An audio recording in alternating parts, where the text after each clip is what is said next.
Hey guys, welcome back. Tonight, we're not just telling another story, we're traveling through the entire history of the Roman Empire.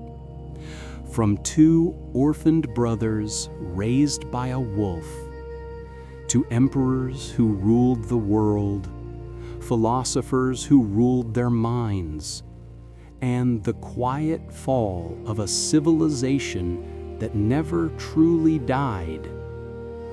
This isn't a tale of war. It's a journey through 2,000 years of ancient history, told softly, slowly, to help you drift into a calm sleep while your mind walks the marble roads of Rome. You'll feel the rise of Julius Caesar, the peace of Augustus, the wisdom of Marcus Aurelius, and the final twilight of an empire whose heartbeat still echoes in our world today. So before you get comfortable, take a gentle moment to like this video and subscribe. But only if these deep sleep history stories help you find peace, sleep better, or simply reflect on our shared journey through time. Now, close your eyes, let the torches fade, and let's begin the entire Roman Empire story. Long before marble columns rose under the Italian sun, before legions marched and emperors wore crowns of gold, there was only silence and a river. The Tiber flowed gently through wild hills and untamed forests, its waters glinting in the early light of a world still half asleep. Birds stirred between the reeds, and a cool mist lay upon the valley like a thin veil of forgotten dreams. On that quiet morning, a small wooden basket drifted upon the current. Inside were two newborn twins, tiny, fragile, and abandoned to the mercy of fate. Their cries echoed faintly through the fog, as if calling to something ancient hidden in the woods. The story says they were the sons of Mars, the god of war, and Rhea Silvia, a mortal princess of Alba Longa. Their birth was a forbidden one. The ruling king, Aurelius, feared the prophecy that one day the sons of Rhea Silvia would rise against him. So he ordered the infants to be drowned in the Tiber, erased before destiny could take root. Soldiers carried out his command, but the gods had other plans. When the basket touched the river, the water did not swallow it. Instead, the current turned soft, almost protective. The reeds parted, and the basket floated onward, as if guided by unseen hands. The Tiber seemed to whisper, carrying not just water, but the future of a civilization yet unborn. After drifting for miles, the basket came to rest beneath a wild fig tree on the riverbank. There, beneath its twisted roots, destiny waited, not in the form of a human savior, but a creature of the forest. A she-wolf, known later as Lupa, wandered near the river. Her amber eyes caught the glimmer of movement among the reeds. She approached, cautious yet curious, and saw the helpless infants inside the basket. They were crying softly, their small fists trembling against the chill of the morning air. And something within her, something far older than instinct, shifted. Instead of killing them, she bent her head and began to lick their faces, cleaning the river's dust from their skin. The cries quieted. The wolf lay down beside them, offering warmth from her body, and the twins, driven by hunger, nursed from her. From that moment she became their mother, not by blood, but by choice. Night after night, the she-wolf guarded them. Her breath kept them warm as the wind swept across the hills. Sometimes she howled, and the sound carried across the valley, a mournful lullaby that spoke of love in its wildest form. Beneath the stars, the twins slept curled against her fur, their hearts beating in rhythm with hers. In that hidden corner of the world, watched by the gods, Rome had not yet been built, but its soul was already alive. 2 abandoned infants, a wolf's mercy, and a river's quiet song had begun something greater than any empire. Days turned into weeks, and weeks into months. Under the watchful moon, the twins grew strong. The forest became their cradle, and the song of the wind was their lullaby. The she-wolf Lupa taught them more than how to survive. She taught them to listen, to the heartbeat of the land, to the rhythm of the river, to the silent wisdom that moves through the roots and stones. Each dawn, when sunlight spilled through the trees, the twins would crawl after her, their laughter echoing between the cliffs. They drank from the river and chased the shadows of birds, their small feet pressing patterns into the mud that the earth itself seemed to remember. Sometimes, from afar, shepherds of the nearby hills caught glimpses of them, 2 human children living among beasts, their hair wild, their movements quick as foxes. They whispered that the gods had sent them, that these boys were touched by divinity. And perhaps, in that wild harmony between animal and man, something sacred was indeed growing. As seasons changed, the wolf's fur began to gray, her strength fading with each passing moon. Yet she watched them with pride, knowing they were ready. One twilight, she led them to a cave at the edge of the forest, the same place where the river first left them. There, lying down upon the cool stone, she rested her head and closed her eyes. The forest was silent that night, as if even the wind paused to honor her. When the dawn came, she was gone, leaving behind the warmth of her spirit and 2 boys who were no longer children. Not long after, a shepherd named Faustulus found them. He had often seen strange movements near the fig tree and followed the sound of human voices. To his astonishment, he discovered the twins, strong, healthy, their eyes sharp and bright like the forest itself.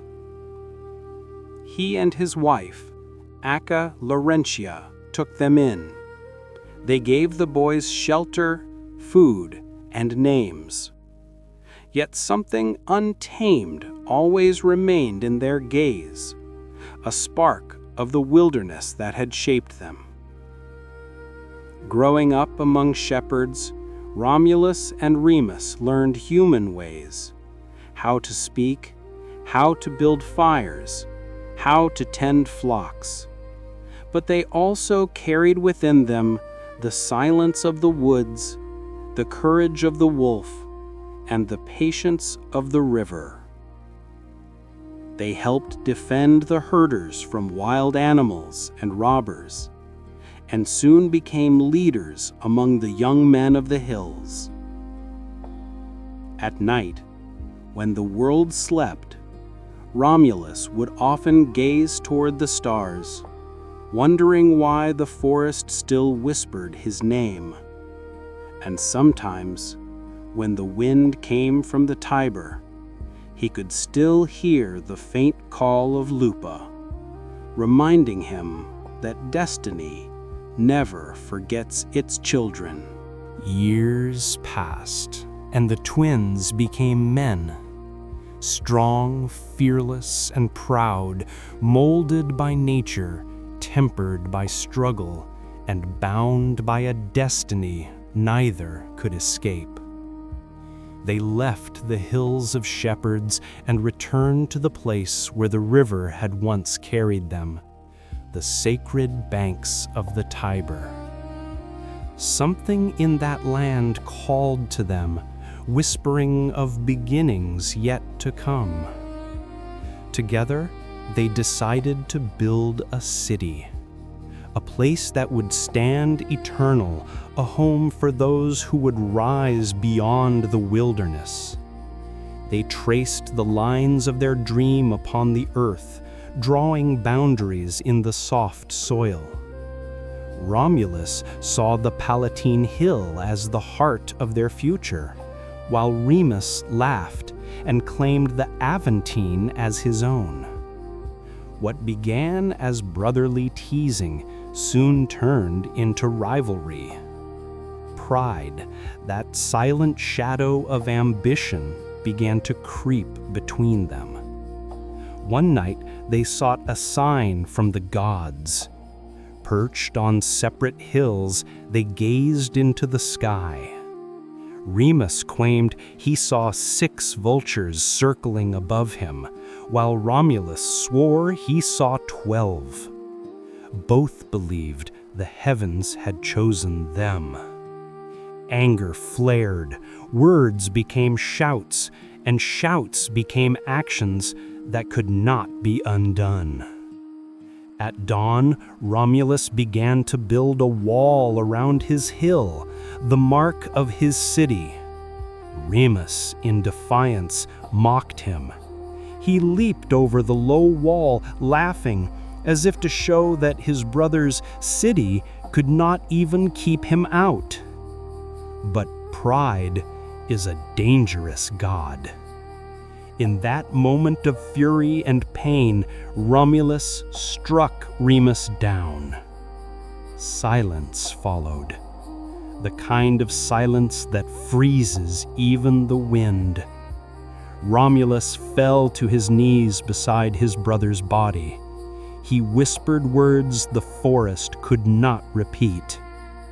The river flowed as it had always done, uncaring and eternal, carrying away the echoes of that moment. And from the grief of one brother, Rome was born.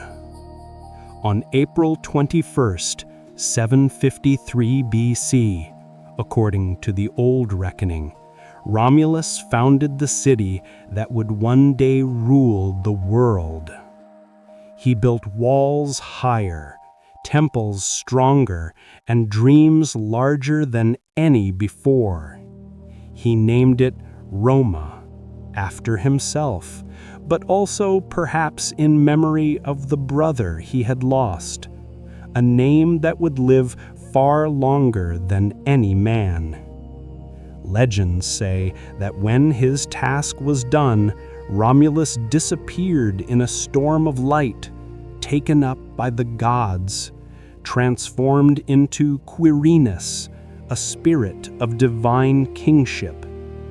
Others say he simply vanished into the mist, leaving behind only the city and the silence of the river. But in every version, the message remains the same. Out of love and loss, out of loyalty and tragedy, Rome began. And so the story of the world's greatest empire was not born in triumph, but in sacrifice, whispered first by a river, guarded by a wolf, and carried forever by time. When Romulus founded his city upon the Palatine Hill, Rome was little more than a cluster of huts surrounded by forest and wind. Yet in those humble beginnings, a rhythm of power began to beat, a pulse that would one day echo across continents. Romulus became the first king of Rome. He ruled not with luxury, but with will. The people were rough, shepherds and wanderers, men who had nothing but courage and hunger. Romulus gave them something greater, belonging. He opened his city to fugitives, exiles, and strangers. Here, he said, every man may begin again. And so they came, thieves, warriors, dreamers, the restless souls of Italy, gathering beneath the walls of a newborn city. Yet there was one thing missing: women. To secure the future of Rome, Romulus invited the neighboring Sabines to a festival. There, amidst dancing and laughter, his men took the Sabine women by force. The rape of the Sabines, as it would later be called, was not a tale of cruelty alone, but of transformation. For the Sabine women, caught between fathers and husbands, stepped forward to stop the bloodshed. They pleaded for peace, for unity, and from their courage the two peoples merged. The Sabine king, Titus Tatius, ruled alongside Romulus until his death. It was the first lesson Rome ever learned, that unity often arises from conflict. After Romulus disappeared, some said taken by the gods, others said struck down by envy, the throne passed through generations of kings, each shaping the city in his image. Numa Pompilius, the second king, was not a warrior, but a philosopher. Under his rule, Rome learned to breathe. He built temples to Janus, to Jupiter, to Vesta, the guardian of the hearth. He taught the Romans that piety was the foundation of order. Where Romulus built walls, Numa built rituals. And when he died, Rome did not mourn a conqueror, it mourned its conscience. Tullus Hostilius, who came after, returned to the fire of war. He destroyed Alba Longa, the very city that once gave birth to Rome's founders. He was fierce, and the gods punished his pride. Lightning struck his house and burned him where he stood. Then came Ancus Marcius, a builder and a bridge between war and peace. He extended Rome's lands to the sea, founding the port of Ostia, where salt and wind mingled with trade and prayer. Under him, Rome began to look beyond its hills. In these early reigns, the city grew like a child, stumbling, learning, reaching. It was not yet an empire, not even a dream of one. It was a heartbeat, steady and growing stronger, echoing through 7 kings who ruled not for comfort, but for destiny. After Uncus Marcius came Lucius Tarquinius Priscus, a man not born Roman, but destined to rule it. He was an Etruscan from the north, where cities gleamed with painted walls and bronze statues. He came to Rome seeking opportunity, not conquest, and brought with him a new kind of vision. The Romans, still simple and rough-edged, saw in him something they admired: ambition with purpose. Through charm and cunning, Tarquin gained the throne, and under his rule, Rome began to rise from earth to stone. He drained the marshlands between the hills and laid the foundations of the Roman Forum, a place where trade, politics, and prayer could breathe side by side. He built the Circus Maximus, where chariots raced and crowds roared beneath the open sky. The sound of hoofs on dirt became the heartbeat of the city. Tarquin saw not just a settlement, but a destiny. He adorned Rome with temples, walls, and arches that touched the clouds. The people began to see themselves not merely as survivors, but as citizens of something greater. Yet greatness always invites envy.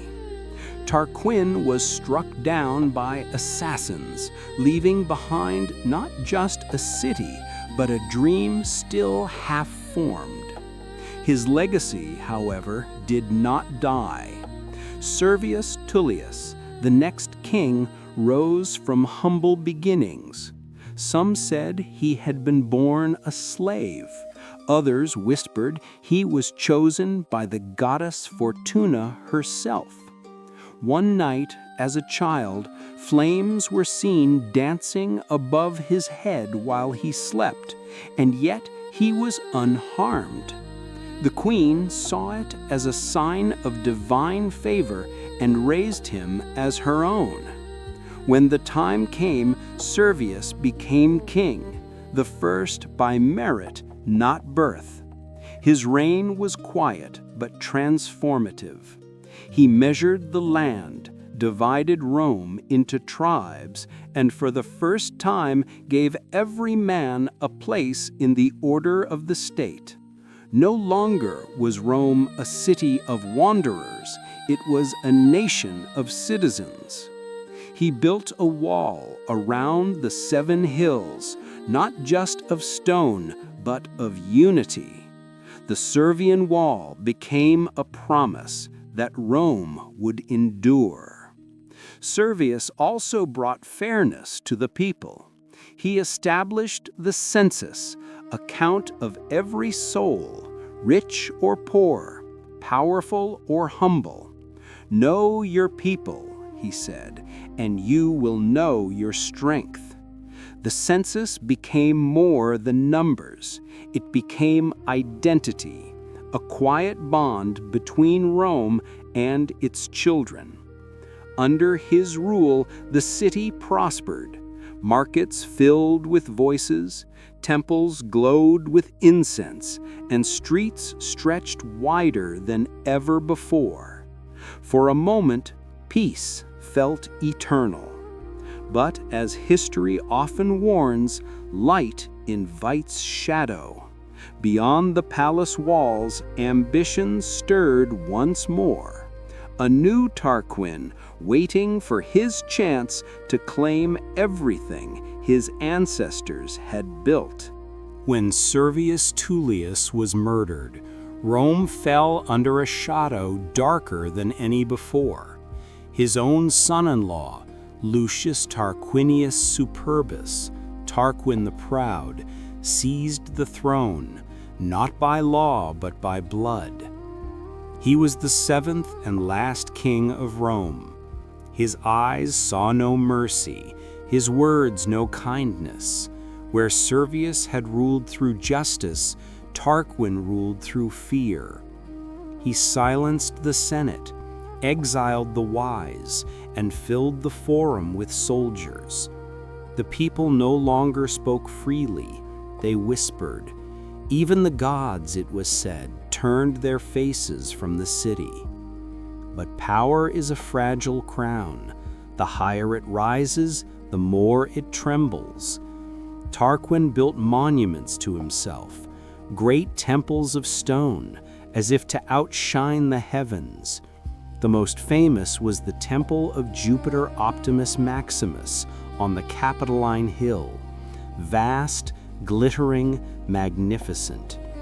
He forced thousands of laborers to build it, their sweat mingling with dust and prayers. Beneath that temple's shadow, Rome's patience began to crack. Among Tarquin's sons was Sextus, a man whose arrogance burned brighter than the torches of the palace. He desired everything he saw, and one night he committed the act that would end a monarchy. In the house of a nobleman named Collatinus lived Lucretia, a woman praised across Rome for her virtue. While her husband fought abroad, Sextus came to her home, speaking first of admiration, then of threats. By morning, the air was filled with silence and shame. Lucretia, unable to bear dishonor, took her own life. But before she died, she summoned her father and her husband, demanding vengeance. Her blood became the spark. Collatinus and his friend Lucius Junius Brutus, nephew of the very king they rose against, gathered the people. They carried Lucretia's body through the streets, her pale face uncovered, and the citizens followed in grief and fury. Brutus raised his hand and swore an oath before the crowd. By this blood I swear, there shall never again be a king in Rome. The city erupted. Soldiers deserted the palace. Gates were thrown open, and Tarquin, the Proud, was cast out of his own kingdom. He fled north to Etruria, cursing the gods that once favored him. And so, after more than 200 years, the line of Rome's kings came to an end. In the silence that followed, something extraordinary happened. The Romans, weary of tyranny, chose not another king, but themselves. They created a new system, the res publica, the public affair. Power would no longer rest in one man's hands.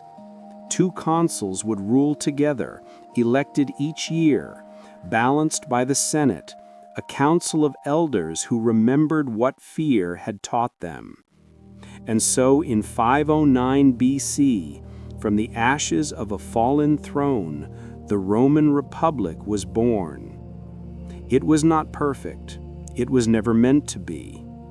But it was alive, restless, strong, and endlessly reaching for something greater than kingship, the idea of freedom. The kings were gone, but their shadows lingered. The stones they laid, the temples they raised, and the fears they left behind still whispered through the streets of Rome.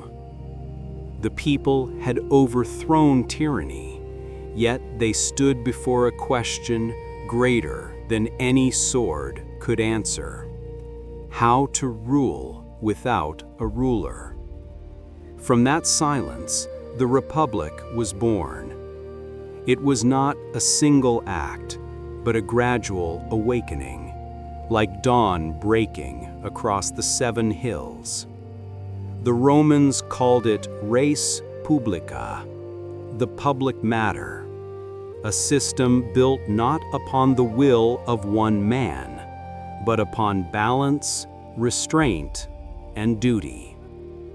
Power was divided carefully.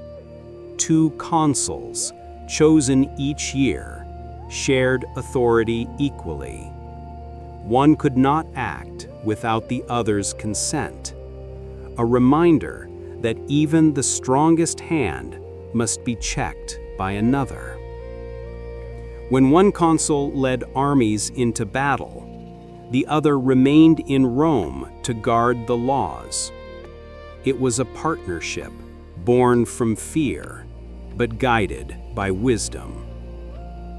Above them sat the Senate, not a place of kings, but of elders, men whose hair had turned gray from experience, who had seen empires rise and fall. They did not command legions, but they shaped destinies. The Senate advised, debated, and preserved what the kings had nearly destroyed: continuity. In their marble halls, power moved slowly, like a tide, never in one man's grasp for long.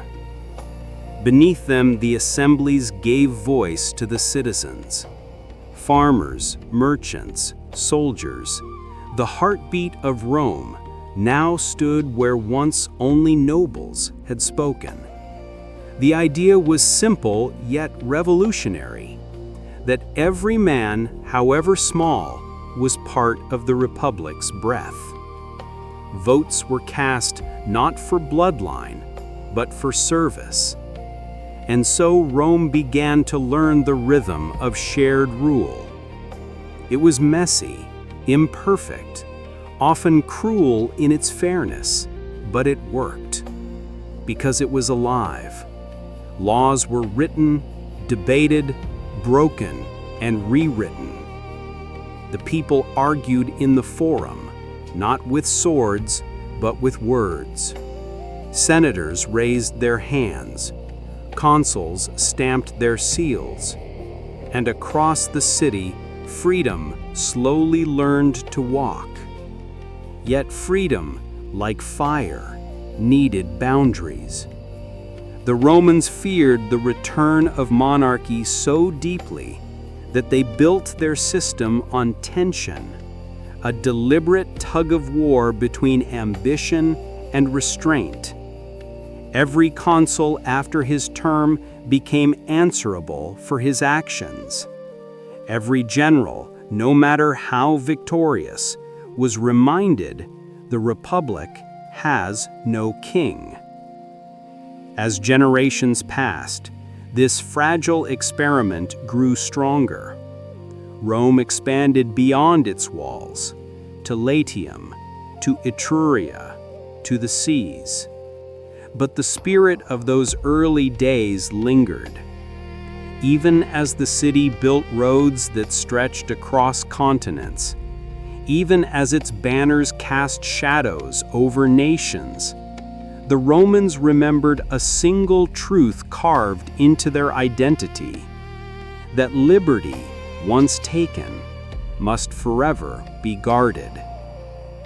In the hush of twilight, the forum glowed with lamplight. Traders closed their stalls, Soldiers leaned on spears, and children ran through marble corridors that once heard the voices of kings. Rome had changed not just in form, but in soul. The wolf's children had grown, and their city, born from fire and blood, had learned at last to rule itself. By the 3rd century before Christ, Rome had outgrown its hills. The little city that once trembled under kings now stretched its arms across Italy. Roads connected mountains and seas, legions marched in measured rhythm, and every sunrise seemed to promise a wider horizon. Yet beyond the glitter of expansion lay a shadow. Across the sea, another power watched. Its name was Carthage. Carthage was a city of traders, sailors, and secrets, born from Phoenician roots, resting on the northern coast of Africa. Its harbors gleamed with bronze and cedar, its ships glided over every wave of the Mediterranean. Where Rome's strength was iron and discipline, Carthage's was gold and cunning. Between them, destiny waited. Their worlds touched first in Sicily, an island shaped like a 3-pointed star, where Greek colonies and Italian ambitions collided. When a small city called Messana called for Rome's help against Carthage's allies, the Romans answered, not for friendship, but for foothold. Thus began the First Punic War in 264 BC. It was a strange war for Rome, fought not on land, but on water. The Romans, children of soil and sword, had little love for the sea. But they learned quickly. They built fleets from nothing, copying Carthaginian ships plank by plank. At first, the sea mocked them. Storms devoured whole squadrons, and sailors whispered that Neptune favored the Africans. Yet Rome endured, as it always did. On their new ships, they placed a weapon called the corvus, a boarding bridge with an iron spike.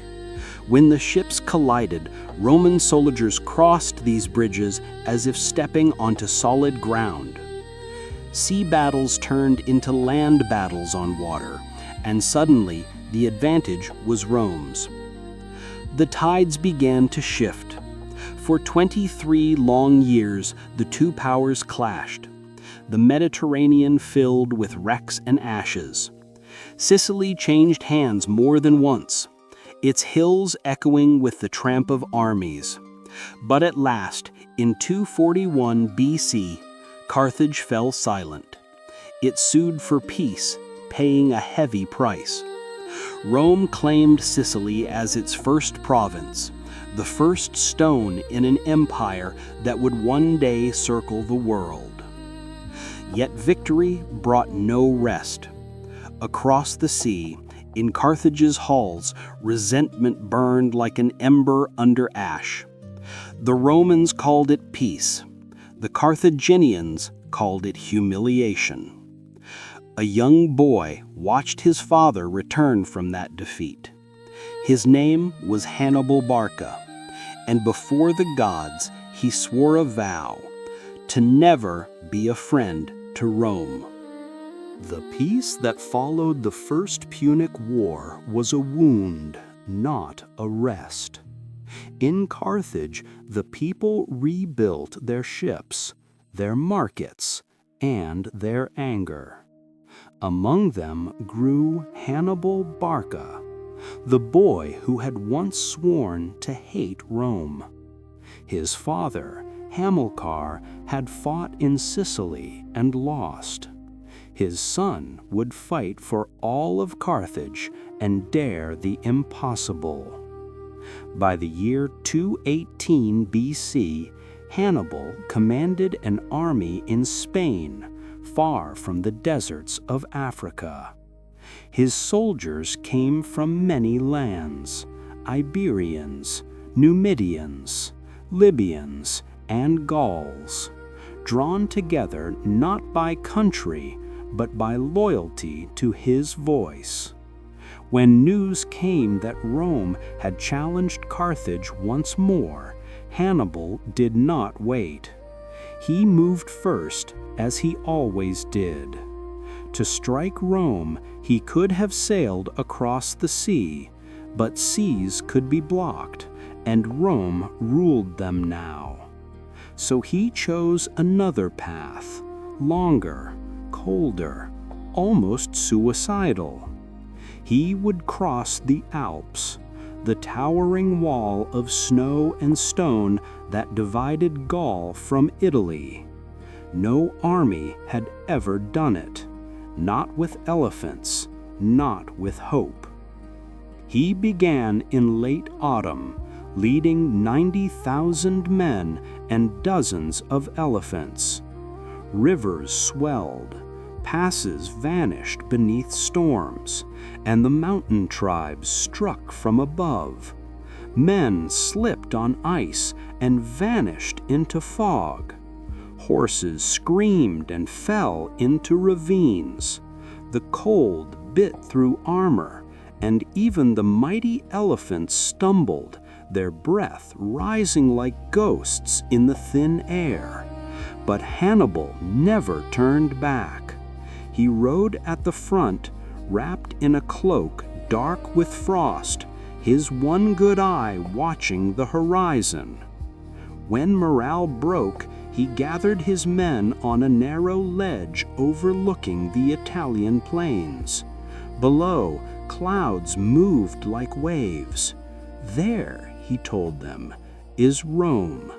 And the soldiers, half-starved and trembling, believed him. It took 15 days. By the time they descended into Italy, fewer than half had survived. But those who remained were tempered, their faith forged in ice and blood. Rome expected an invasion from the sea, not from the sky. When the first scouts saw Hannibal's army descending from the Alps, leading elephants through the mist, it was as if the mountains themselves had come alive. Hannibal's arrival changed everything. The Roman heartland had never been invaded before. Panic spread, then awe.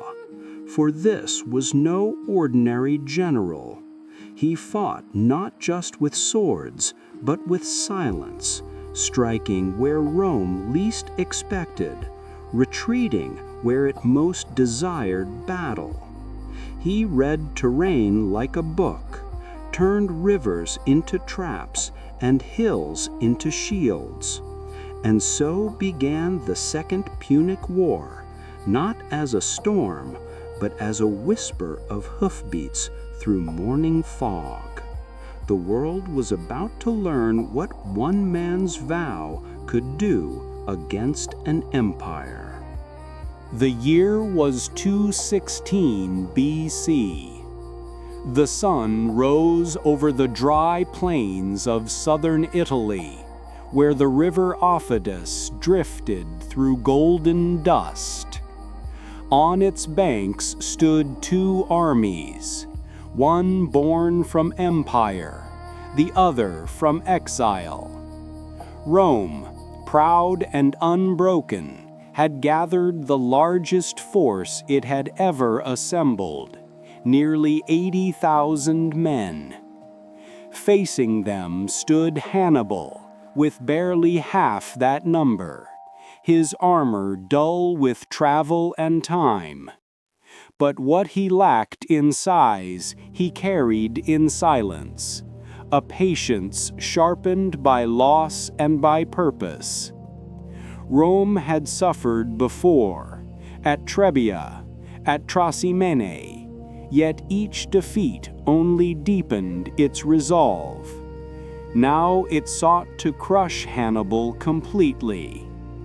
2 consuls led the army, equal in rank, but divided in thought. One urged caution, the other demanded glory. On that summer morning, glory won. The Roman formation stretched wide, dense, proud, unstoppable. Shields locked, spears ready. Their red crests rippled under the wind.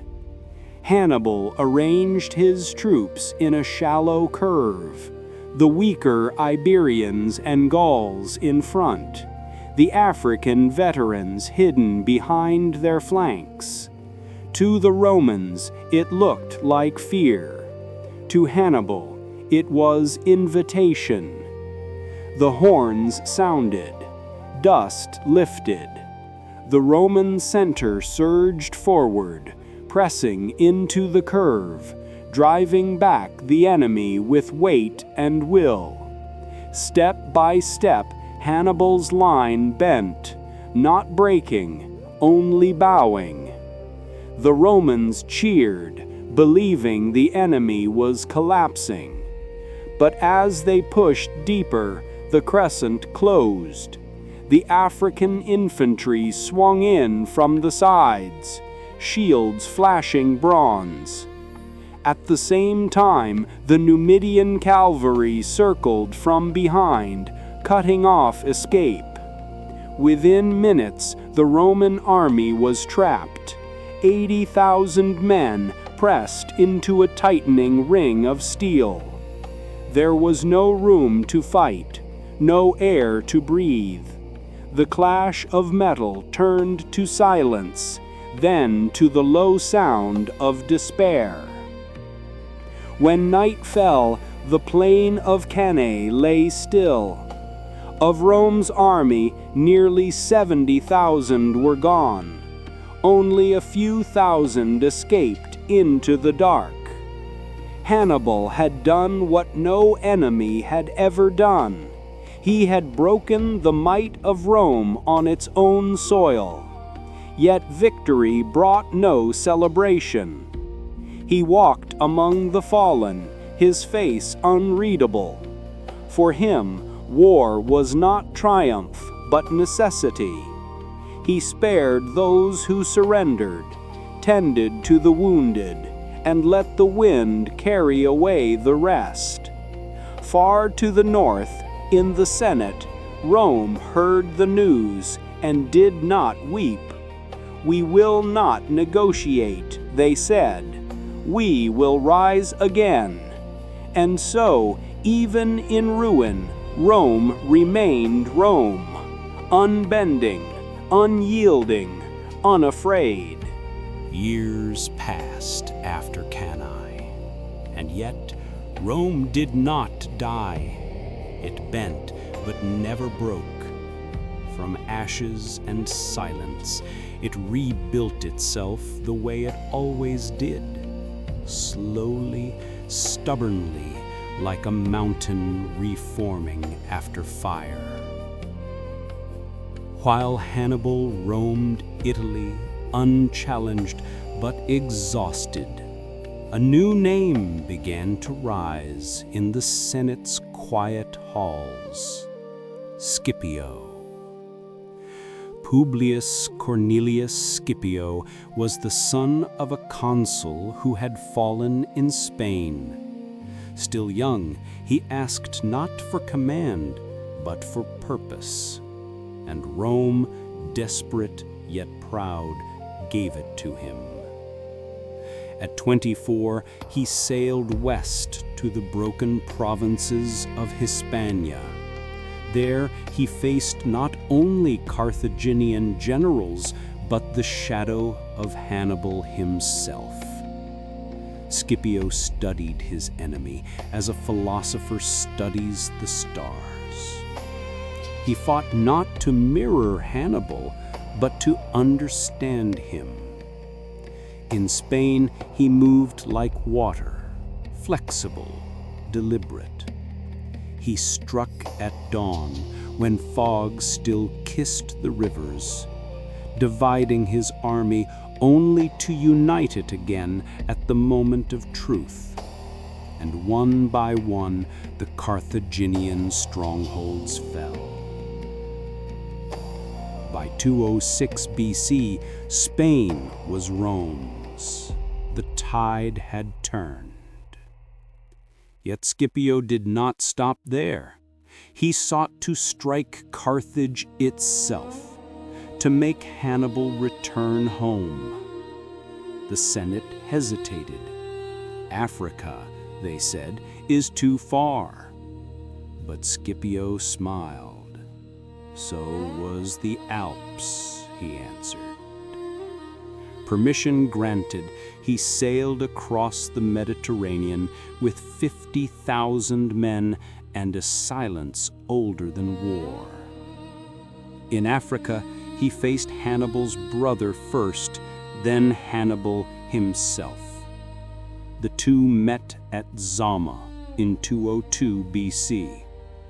The field stretched wide and empty under a pale sun. Elephants stood restless, their eyes covered against the light. Scipio watched them quietly, noting every rhythm of wind and dust. When the battle began, Hannibal sent his elephants forward, but Scipio's men opened corridors in their lines, letting the beasts thunder harmlessly through before striking them from behind. Then came the infantry, the veterans of Cannae, meeting the students of Spain. For hours they clashed, the sound rolling like distant thunder.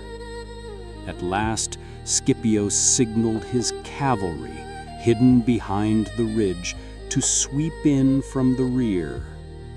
It was Hannibal's own tactic, mirrored back upon him. The circle closed, the silence deepened, and when the dust cleared, Carthage was broken. Hannibal rode to Scipio's camp after the battle, dismounted, and looked at the man who had done what none before him could. He said, "The gods have given you victory." Scipio bowed his head. There was no triumph in his eyes, only understanding. Both men knew the truth. Carthage had not lost to Rome, it had lost to time.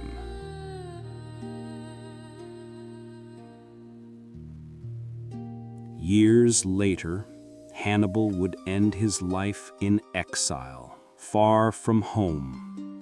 Scipio too would withdraw from glory, dying quietly on a farm by the sea. But their story would live forever, carved into history's still heart. Two men, reflections of each other, shaping the destiny of the ancient world.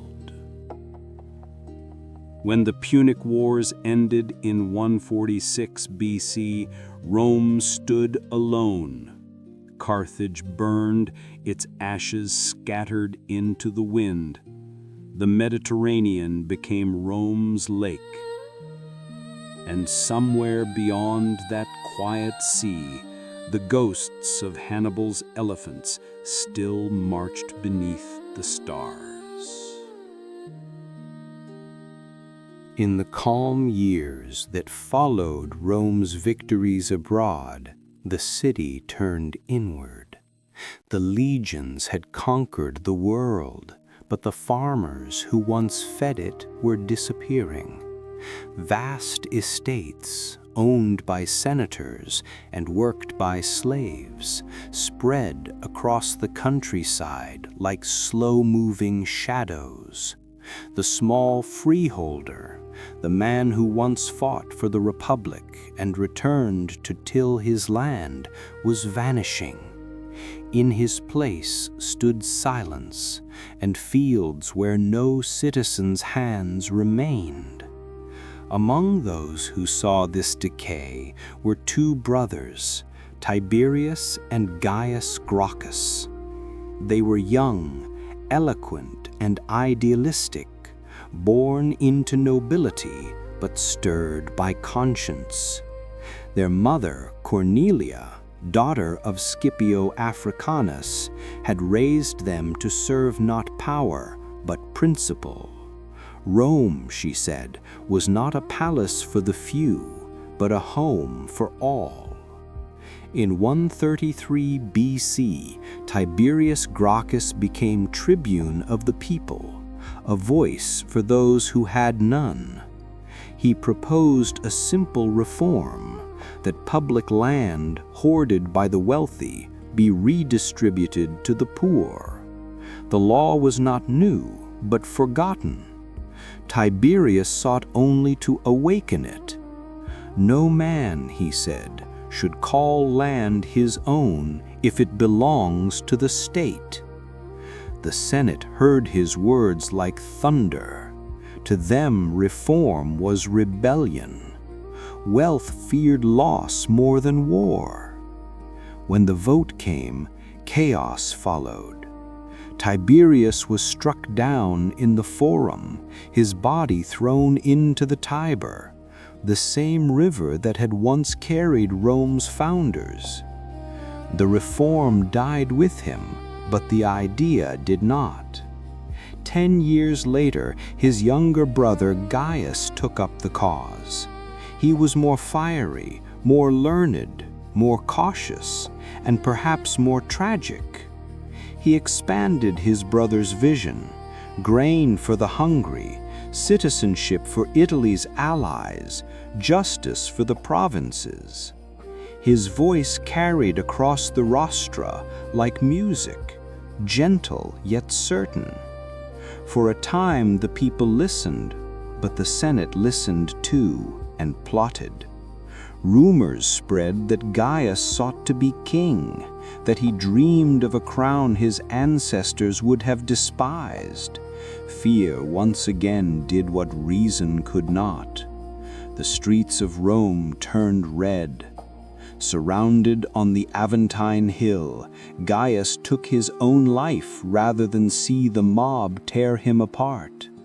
When morning came, the brothers were gone, but something unseen had changed. The Republic had survived, but not untouched. Violence had entered politics, and it would never leave again.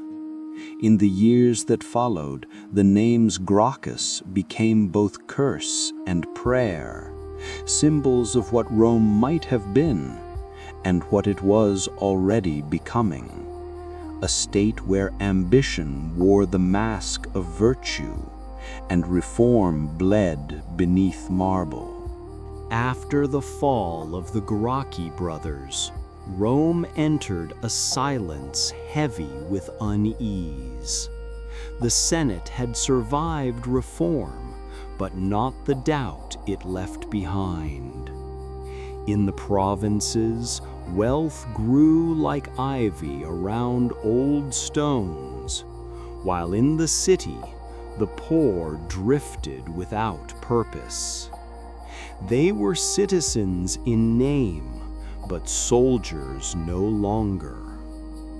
The legions that once defended the Republic were now thin and weary, filled by men of means, those who could afford their own arms and armor. But as wars stretched farther, fewer citizens could pay for war. Rome's strength was fading, not in courage, but in structure. Then came Gaius Marius, a man of the people, yet unlike any before him. He was not born noble, he was born useful. Hard-eyed, disciplined, and relentless, Marius believed Rome could no longer depend on the old ways. If the Republic demands soldiers, he said, let it make soldiers. In 107 BC, he became consul and began the greatest transformation of the Roman army. He opened recruitment to the poor, men without land, without hope, without legacy. To them, war was not duty, but livelihood. The state would provide weapons, training, and after service, land. For the first time, the legions became not an army of citizens, but citizens became the army. Marius drilled them endlessly. He taught endurance like faith. Each soldier carried his own tools, armor, and food, the weight of survival. They were nicknamed Marius's mules, not in mockery, but in respect. Marching beneath sun and storm, they learned loyalty not to the Senate, nor to the Republic, but to their general. It was efficient. It was also dangerous. Under Marius, Rome triumphed. He crushed the invading tribes from the north, the Cimbri and the Teutones, whose vast armies had once threatened Italy itself. His victories saved Rome, but altered it forever. For in the cheers of the crowds, something subtle changed. The Republic began to admire its generals more than its laws.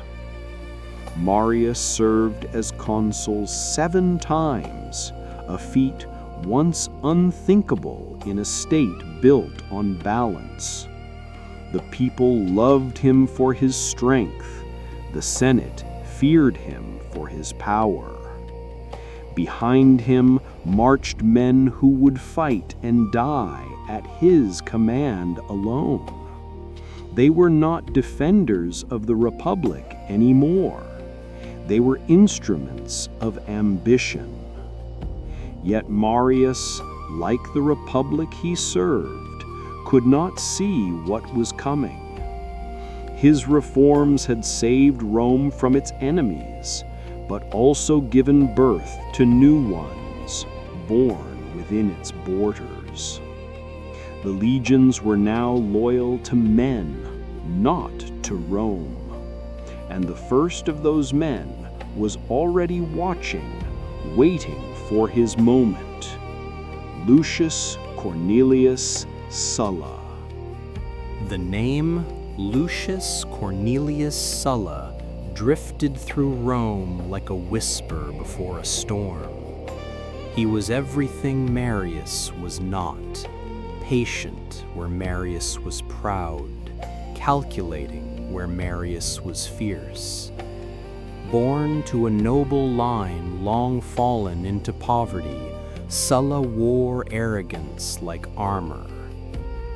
Yet beneath that cold dignity was a mind precise as marble and ambitions sharp as steel. During the wars against Mithridates in the east, the Senate appointed Sulla to lead. But Marius, older and hungrier for glory, wanted the command for himself. Politics turned to poison. Bribes, speeches, and mobs filled the streets. When the Senate confirmed Sulla, Marius rallied his veterans and seized power by force. It was a crime, yet Rome was silent. For the first time, soldiers had turned their swords toward Rome, not for its defense, but for its control.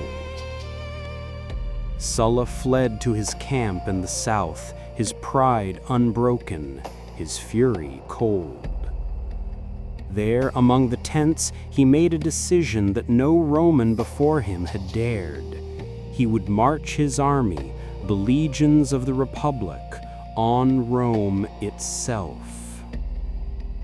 The year was 88 BC. The roads trembled under iron sandals. The red banners of the legions rose over the fields like dawns of blood. Citizens watched from their rooftops as the city that once conquered the world was now about to be conquered by its own. The Senate begged him to stop. Sulla did not answer. His entry into Rome was silent. No trumpet, no speech, only the steady rhythm of shields and sandals through the forum.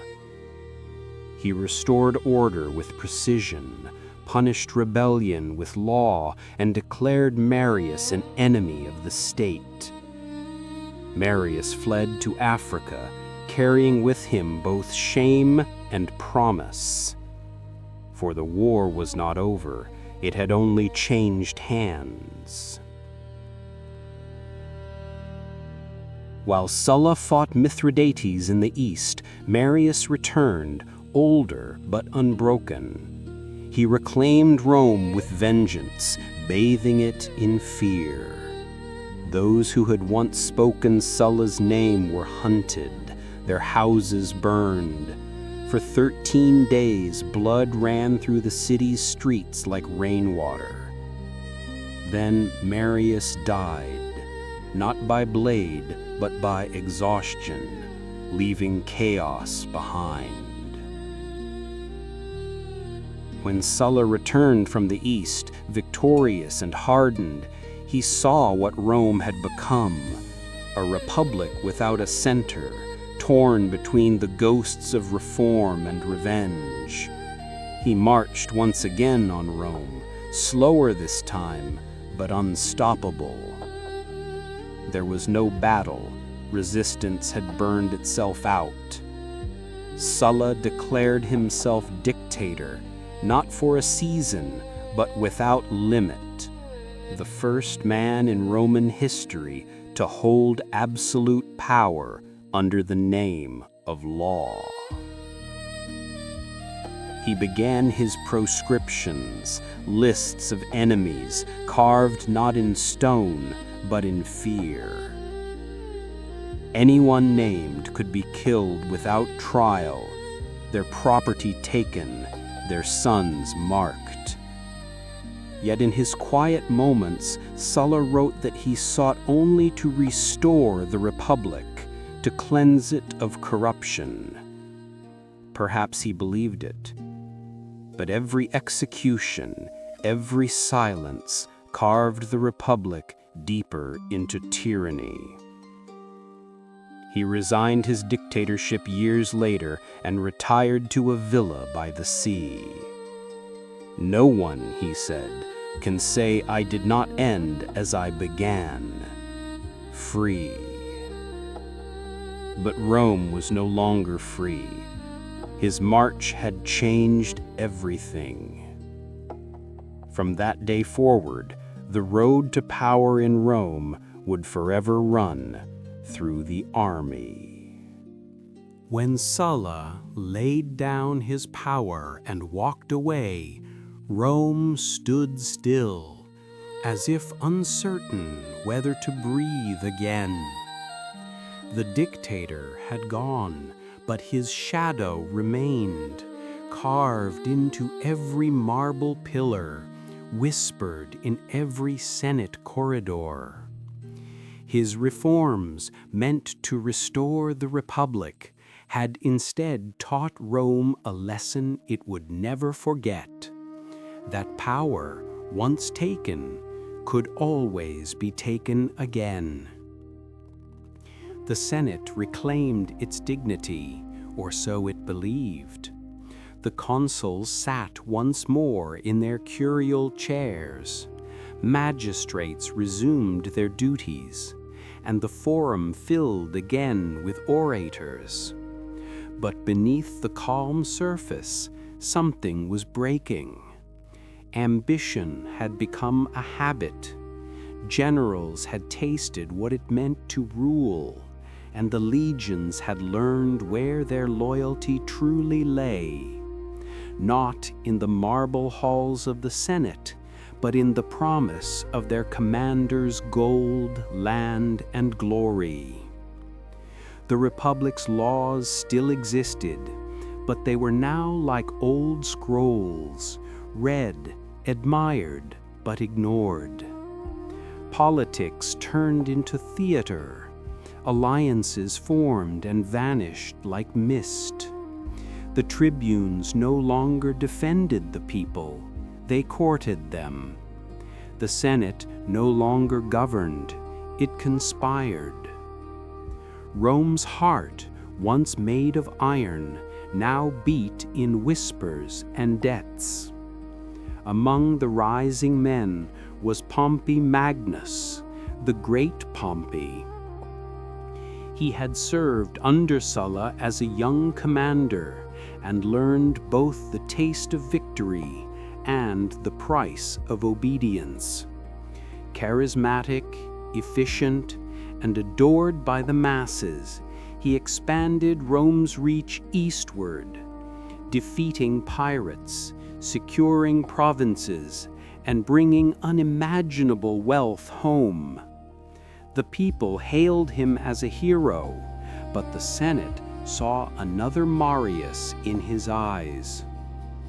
Alongside him rose Marcus Licinius Crassus, the richest man in Rome, who bought loyalty as others bought bread.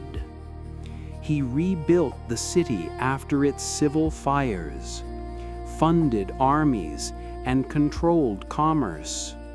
His power was silent, like gold buried beneath stone, invisible yet immovable.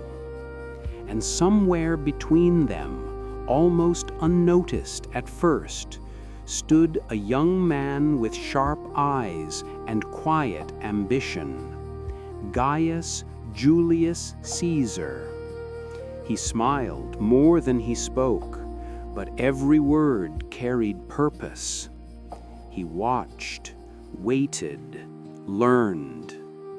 The Republic was no longer the Rome of Cicero's speeches or Cato's ideals. It had become a contest of wills, a marketplace of influence. Senators traded favors like merchants, while the poor sold votes for bread. Each new reform promised stability, and each promise failed. In the countryside, veterans of Marius and Sulla still clung to their land, scarred by old wars and uncertain loyalties. In the city, mobs filled the streets, loyal to whoever could feed or entertain them. The Senate, afraid of its own weakness, relied ever more on the generals, the very men who would soon eclipse it. Rome had conquered the world, but lost the art of governing itself. Its streets gleamed with marble, but its soul was tired. The Republic no longer knew whether it was a nation or a memory. It survived on inertia, like a candle burning long after the flame had gone. And as dusk fell over the 7 hills, the stage was quietly being set. The next act would begin not with a vote, but with a crossing, a single step across a shallow river that would divide history forever. But for now, in this calm before the storm, Rome slept, proud, restless, unaware that its republic had already dreamed its last dream. In the soft twilight of the dying republic, one name began to rise: Gaius Julius Caesar. His story did not begin with war or glory, but with patience. He was born in 100 BC into an old patrician family that had lost much of its wealth, but none of its pride. From the narrow streets of the Subura to the marble halls of the Senate, Caesar's youth was a lesson in survival, political, social, and personal. His uncle by marriage was Marius, the same general who had reformed Rome's army and broken its traditions. His enemies were Sulla's followers, men who remembered that name like a curse.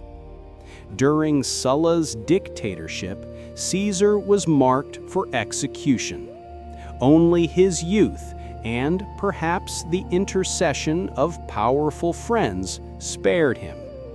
He fled Rome, moving from Asia to Bithynia, learning the art of patience and the weight of ambition. When Sulla finally died, Caesar returned quietly. The city had changed, but so had he. He was no longer the uncertain boy of noble blood and empty purse. He spoke with precision, smiled with restraint, and carried himself with the kind of confidence that came not from birth, but from endurance. He became a lawyer first, then a politician, one who understood that words could win where swords could not. Rome, by then, was not ruled by laws, but by influence. The Senate was weary, the people restless, the army powerful. To rise, one needed allies, and Caesar found his in two men as different as the gods themselves. One was Pompey the Great, the celebrated general who had conquered the East. The other was Crassus, the richest man in Rome, whose fortune could move entire legions. Together they formed what history would later call the First Triumvirate, not in official office, but an agreement in the shadows, where ambition met opportunity. Pompey desired legitimacy, Crassus desired wealth, and Caesar desired both, but above all, he desired power through service. As consul in 59 BC, he pushed through reforms that favored the poor, secured land for veterans, and cemented his alliance with Pompey by marrying his daughter Julia to him. Politics was family. Family was politics. Yet even as he smiled in public, Caesar was already looking beyond Rome's walls. The Republic was choking on its own contradictions. To rule it, one had to step outside it. His next post was governor of Gaul, a frontier of mountains, rivers, and tribes untamed. Many thought it exile, a political corner. Caesar saw a stage. There, among forests and storms, he would write his name in the language of conquest. He would transform from politician to commander, from voice to legend. And though Rome slept beneath its marble skies, the echo of his footsteps was already reaching its dreams. In the years to come, those dreams would awaken as history. Beyond the Alps, the world was wild. Forests stretched like oceans of shadow. Rivers carved valleys no Roman map had ever traced. And tribes with names that sounded like storms guarded their freedom with iron and pride. This was Gaul, and it would make Caesar both immortal and dangerous. When he arrived as governor in 58 BC, Caesar commanded 4 legions, seasoned but restless. Officially, he was to protect Rome's borders. Unofficially, he was to expand them. Opportunity came quickly. A migrating tribe, the Helvetii, sought passage through Roman territory. Caesar refused. He met them in battle near Bibracte, and after days of struggle, drove them back into the mountains. His victory, written in calm Latin prose, was the first sentence of his legend. For nearly a decade, Gaul became his canvas. He fought not just tribes, but landscapes. Against the Belgae in the north, he faced endless rain and mud. Against the Aquitani, the burning sun. He crossed rivers with floating bridges, climbed cliffs under arrows, and built camps with geometric precision. Every victory was method, not miracle. Caesar understood not only how to fight, but how to be seen fighting. Each battle became a line in his reports to the Senate, elegant, measured, and devoid of emotion. He wrote of massacres as one might describe the weather, and Rome read every word in awe. The Gauls called him a storm in human form. Yet even storms tire. In 52 BC, a leader rose among them, Vercingetorix, young, tall, defiant. He united the tribes under one banner, something no Gaul had done before. Caesar admired him even as he prepared to destroy him. The decisive moment came at Alesia, a fortress on a high hill surrounded by plains. Outnumbered and encircled by tens of thousands, Caesar built two walls, one facing in, one facing out, a ring of earth and wood to trap his enemy inside and keep reinforcements out. For weeks, the Romans fought hunger, arrows, and exhaustion. The Gauls attacked from both sides, but the walls held. When the final charge failed, Vercingetorix rode from the gates, cast down his weapons, and surrendered. Caesar did not gloat. He watched in silence as the young chieftain knelt before him, a living monument to both courage and futility. The war was over. Gaul was Rome's. In his Commentari de Bello Gallico, Caesar wrote with clarity so cold it became art. He never called himself great. He didn't need to. His words did it for him. While his legions built roads and cities across Gaul, his writings built the road back to Rome. And each sentence, each victory, each quiet moment beside the Rhine brought him closer to the inevitable, the clash between the man who had conquered the world and the Senate that feared he might conquer Rome itself. The year was 49 BC. 10 years had passed since Caesar had left Rome for the wild lands of Gaul, and in those 10 years he had become something greater than a general. He had become a symbol. His soldiers loved him more than the Senate feared him, and that was the most dangerous balance of all. In Rome, the alliance of the first triumvirate had crumbled. Crassus was dead, slain in the east by Parthian arrows.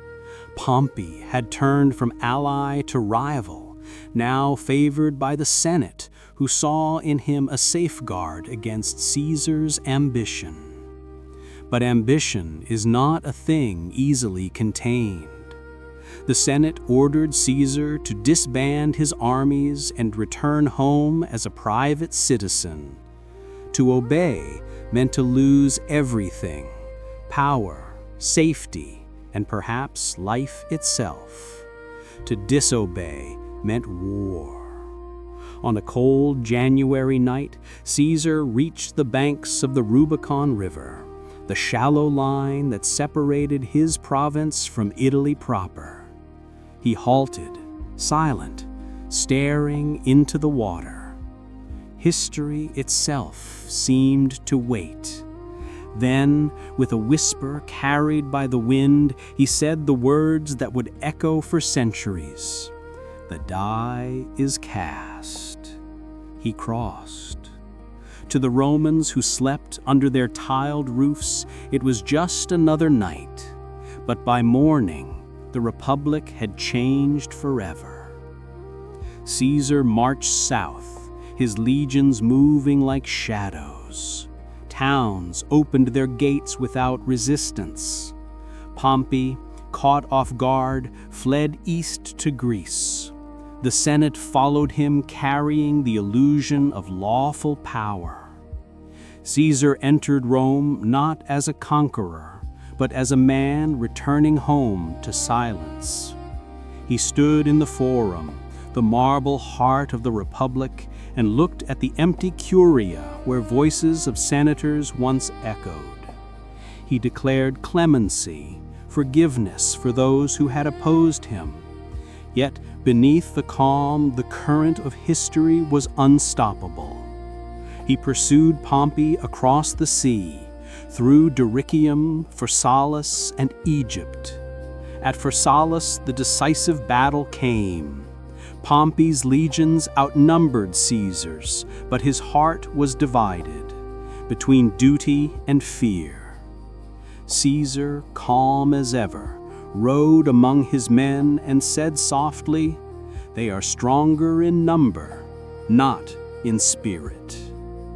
When the dust cleared, Pompey was gone, his army broken.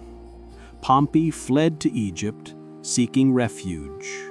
But Egypt had already chosen its side. In a cruel gesture of diplomacy, the boy king Ptolemy XIII presented Caesar with Pompey's severed head. Caesar wept, not for the rival, but for the republic that had eaten its own sons. Rome was now his. But victory, like the Rubicon, could not be uncrossed. What began as defense had become destiny. The man who crossed a stream to save his life had crossed into legend. By the year 444 BC, Caesar had become more than a man. He was Rome itself, its strength, its glory, and its contradiction. The Republic still existed in name, but its pulse beat to the rhythm of his will. After his victories in Egypt, Asia, and Africa, he returned to Rome, not as a conqueror, but as the inevitable.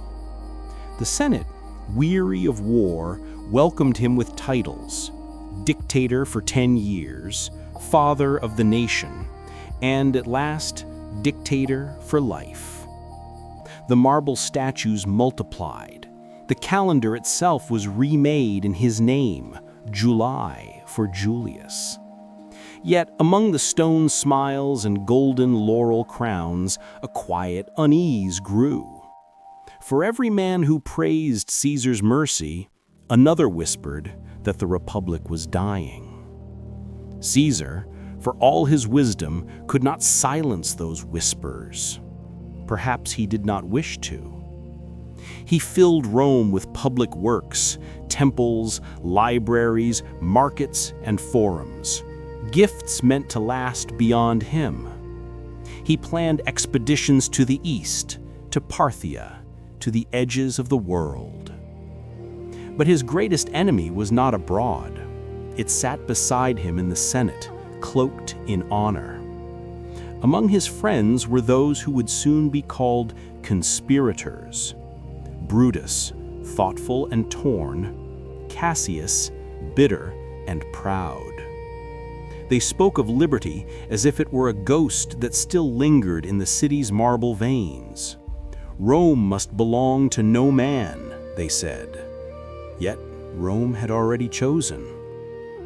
On the morning of March 15th, the Ides of March, Caesar woke in his house on the Palatine Hill. The air was cool, the sky gray.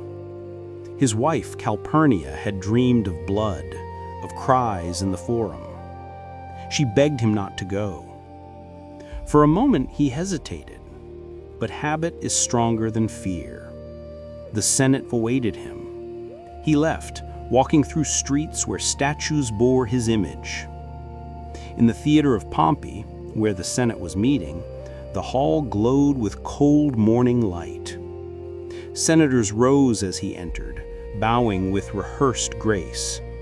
Then the circle closed around him. At first there was talk, petitions, papers, murmurs. Then a flash of steel.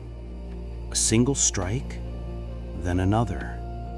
He turned, bewildered, as faces once familiar became strangers.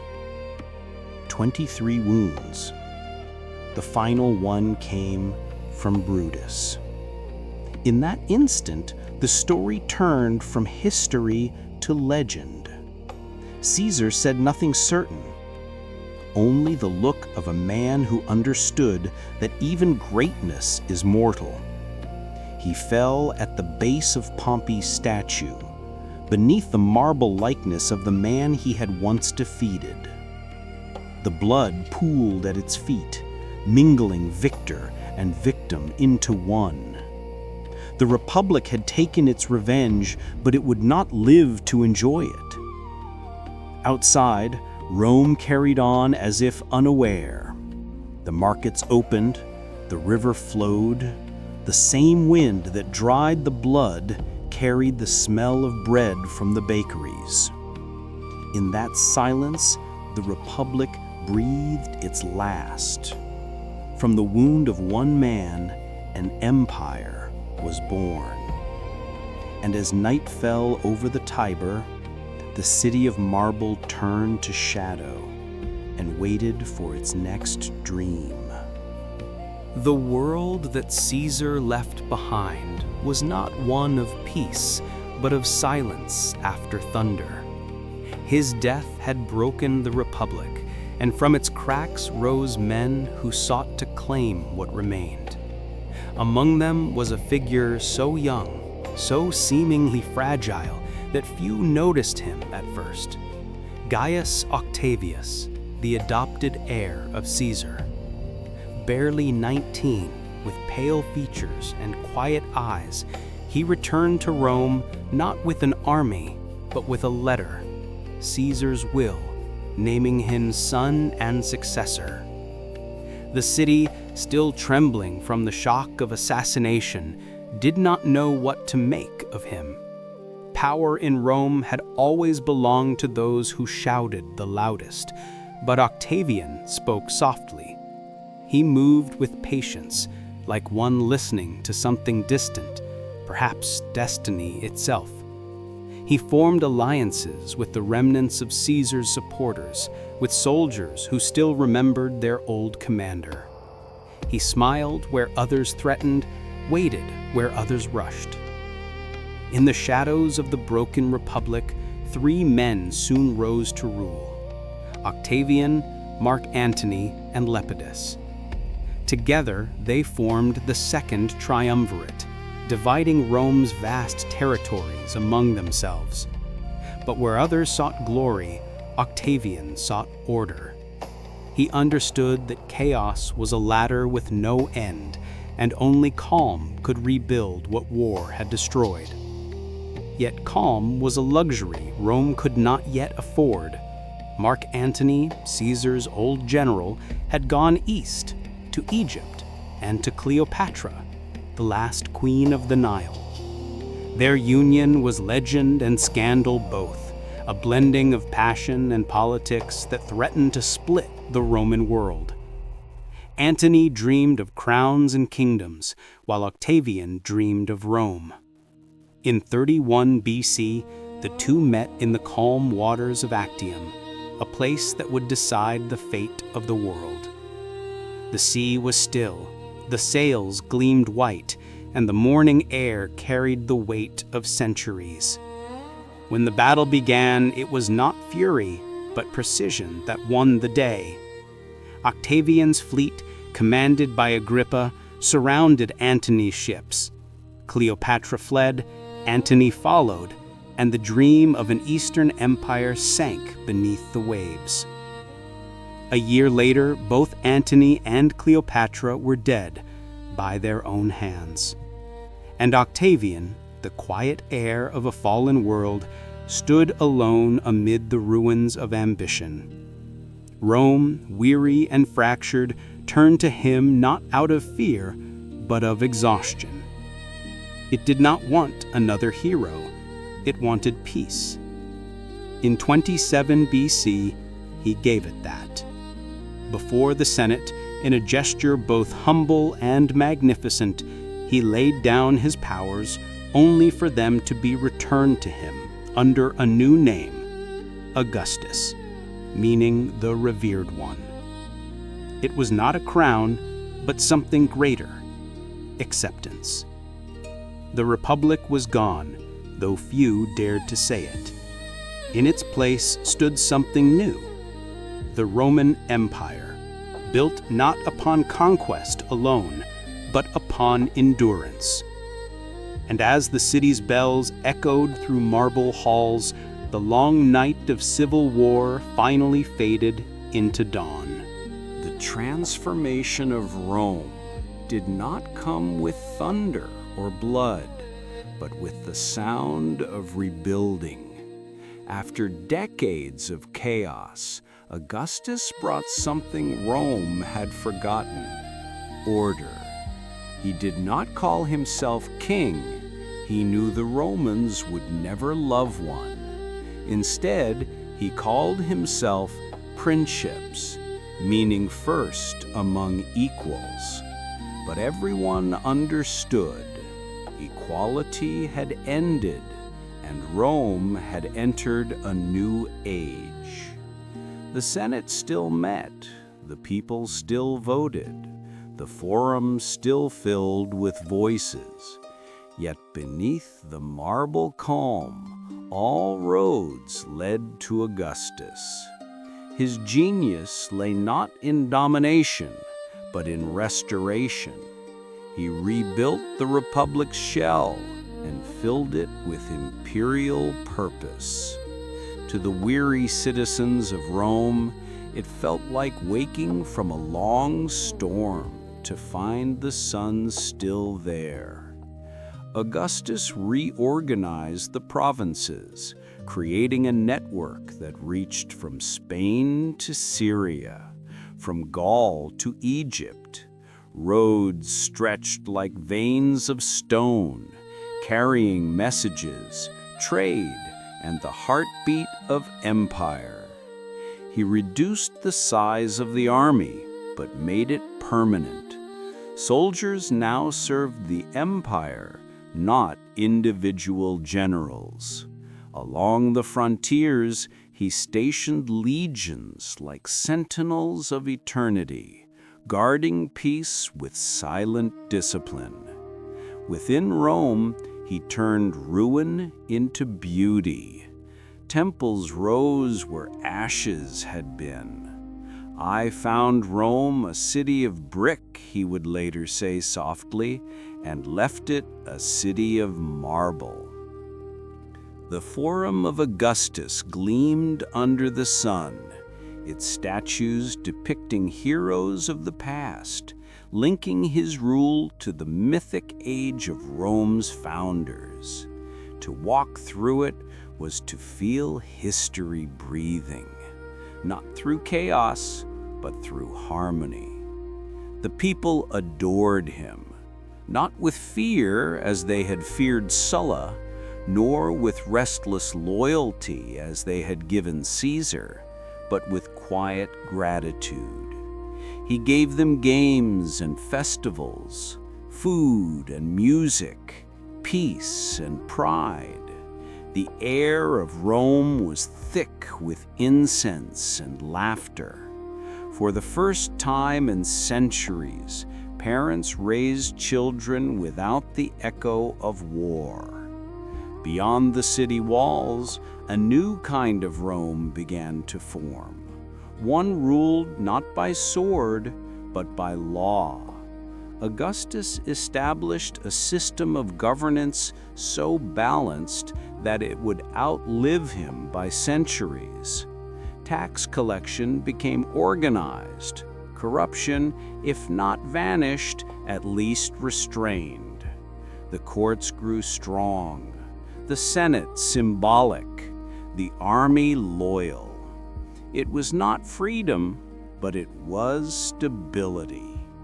In the evenings, Augustus would walk through his gardens on the Palatine Hill, where cypress trees whispered over marble paths. He spoke little, preferring silence, the kind earned only after great noise.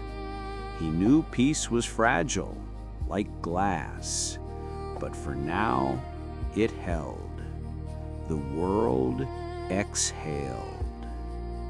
The age that followed Augustus became known as Pax Romana, the Roman peace.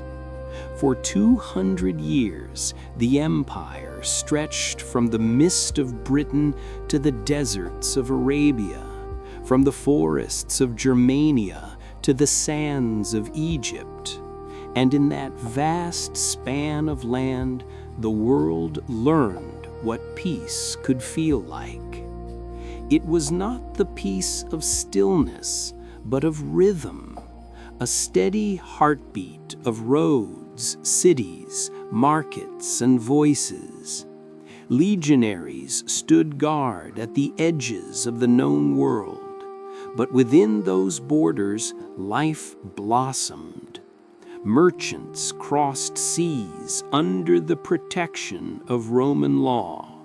Farmers worked lands that would feed continents. Poets, architects, and philosophers thrived, their words and stones shaping eternity. In Rome itself, marble shone brighter than sunlight.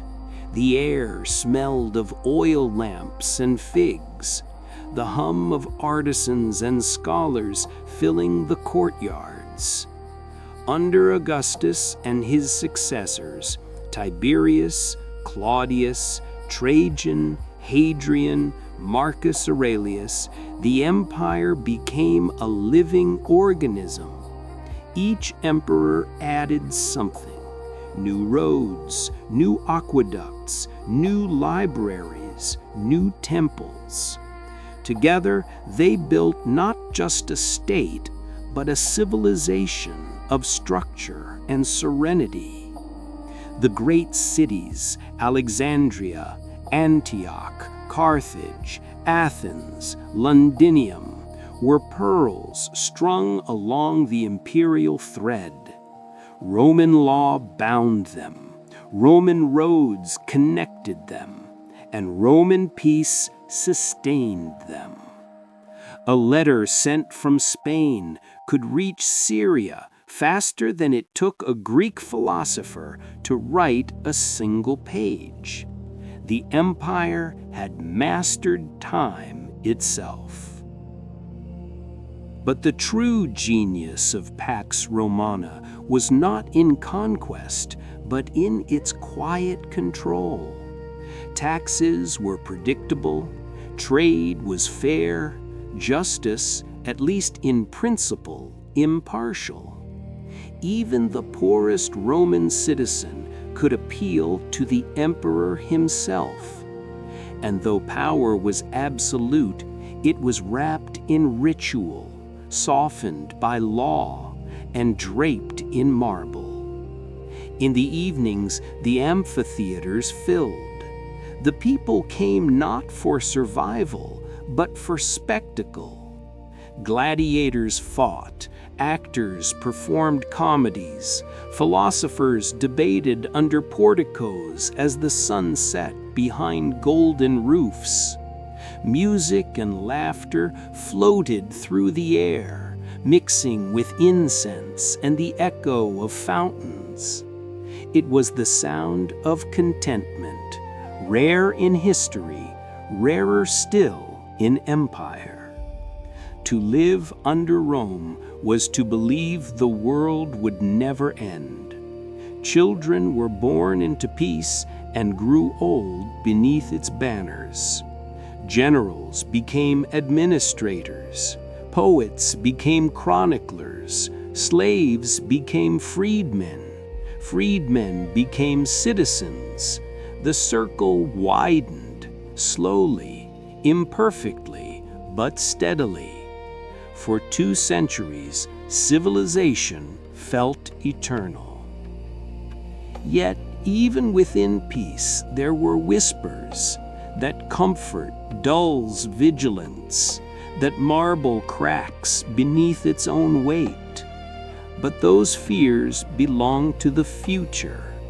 For now, the empire breathed softly, like a giant asleep beneath the sun. The world, for once, did not tremble. It rested. As centuries passed, the empire of Augustus grew like a tree rooted in stone. Its branches reached across continents, and its shade touched every life beneath it. Empires would rise and fall after it, but none would ever forget the shape of Rome. The legacy of Rome was not only written in marble and bronze, but in language, law, and thought. Latin became the voice of scholars, priests, poets, and kings. The words of Cicero and Virgil outlived the walls of their own city. The Roman law, shaped under Augustus and refined by generations, became the foundation of justice across continents. Even when the empire crumbled, its mind remained intact, a quiet whisper guiding the centuries that followed. The roads, once made for legions, became paths for pilgrims and traders. The aqueducts carried not just water, but the memory of balance, that civilization meant caring for what cannot be seen. Bridges built by Roman engineers still stood long after empires vanished. Arches curved like eternal smiles across valleys that had forgotten their names. In the heart of every great city that would come, Paris, London, Vienna, Istanbul, there would be something Roman, a law, a column, a word, a dream. The marble that Augustus left behind became the language of permanence. Yet the truest legacy of Rome was not in stone, but in the discipline of endurance. The Romans taught the world that order was not the enemy of beauty, that strength could be silent, that peace, even when fragile, was worth building upon. In their mosaics and monuments, they captured not the chaos of battle, but the quiet after it. When night falls over the ruins of the Forum and the moon rests on broken pillars, one can still feel that heartbeat, steady, unhurried, human. The empire may have ended, but its rhythm did not.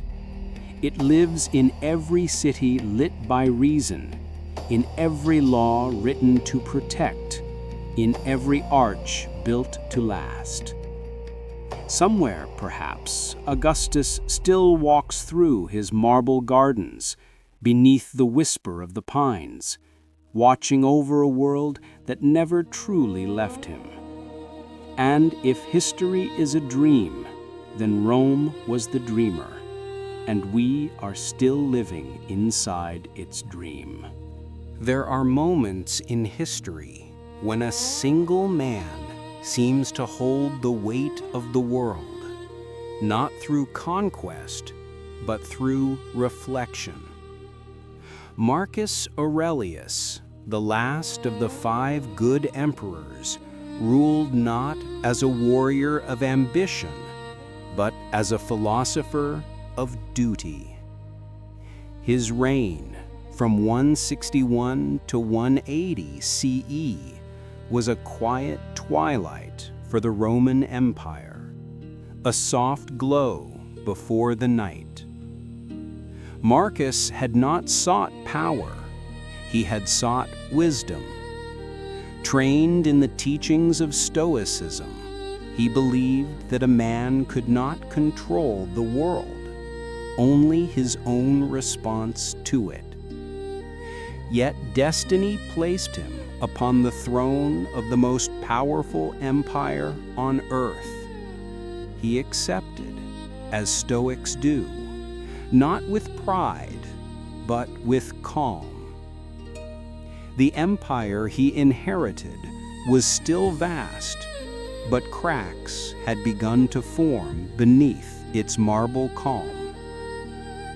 On the northern frontiers, Germanic tribes pressed against the Rhine and Danube. In the east, Parthia stirred once more. Inside Rome, plague crept through the streets, carried by the returning legions. Marcus faced not glory, but burden, and he faced it with silence. He traveled with his armies through mud and snow, sleeping in tents beside his soldiers. In those cold camps, under dim lamps and the rustle of the wind, he wrote what would become Meditations. His words were not for fame nor for history, but for himself, reminders to remain steady as the world trembled. You have power over your mind, not outside events. Those pages, found centuries later, became one of humanity's great treasures. Yet even the most disciplined mind cannot halt the turning of time. As Marcus grew older, storms gathered. His co-emperor and son, Commodus, cared little for philosophy. Where his father sought meaning, the son sought spectacle. When Marcus died in 180 CE, Rome lost not just an emperor, but a conscience. The age of wisdom gave way to the age of performance. Under Commodus, the empire's harmony began to fray. Gold was spent on games, not governance. Power shifted to flatterers and soldiers. The Senate grew silent, and the people, once proud citizens, became an audience. When Commodus was assassinated on the last day of the year 192, the curtain fell not only on a man, but on the world his father had tried to preserve. What followed was confusion, emperors rising and falling like waves against the shore. Rome had weathered storms before, but now the cracks were deeper, spreading like veins of marble under strain. For a time, it still looked like Rome. The statues still gleamed, the legions still marched, but its heart had begun to drift. And somewhere beyond the horizon, the night of crisis was beginning to stir. After the death of Marcus Aurelius, Rome began to drift, not in sudden collapse, but in slow exhaustion. The vast machine that had ruled the world for centuries now strained under its own weight. The roads still led to Rome, but fewer travelers arrived. The legions still marched, but not always home. Trade slowed, the coins lost their silver, and faith in eternity began to fade. The years that followed would come to be known as the crisis of the 3rd century, a century that seemed to forget what it meant to be Roman. From 235 to 284 CE, nearly 50 emperors rose and fell, one after another, like sparks against the wind. Some ruled for years, others for mere days. Many died not by foreign swords, but by their own soldiers' hands. The empire, stretched from the Atlantic to the Euphrates, was now tearing itself apart. The frontiers burned. Germanic tribes crossed the Rhine. Goths poured through the Balkans. Persians raided Syria.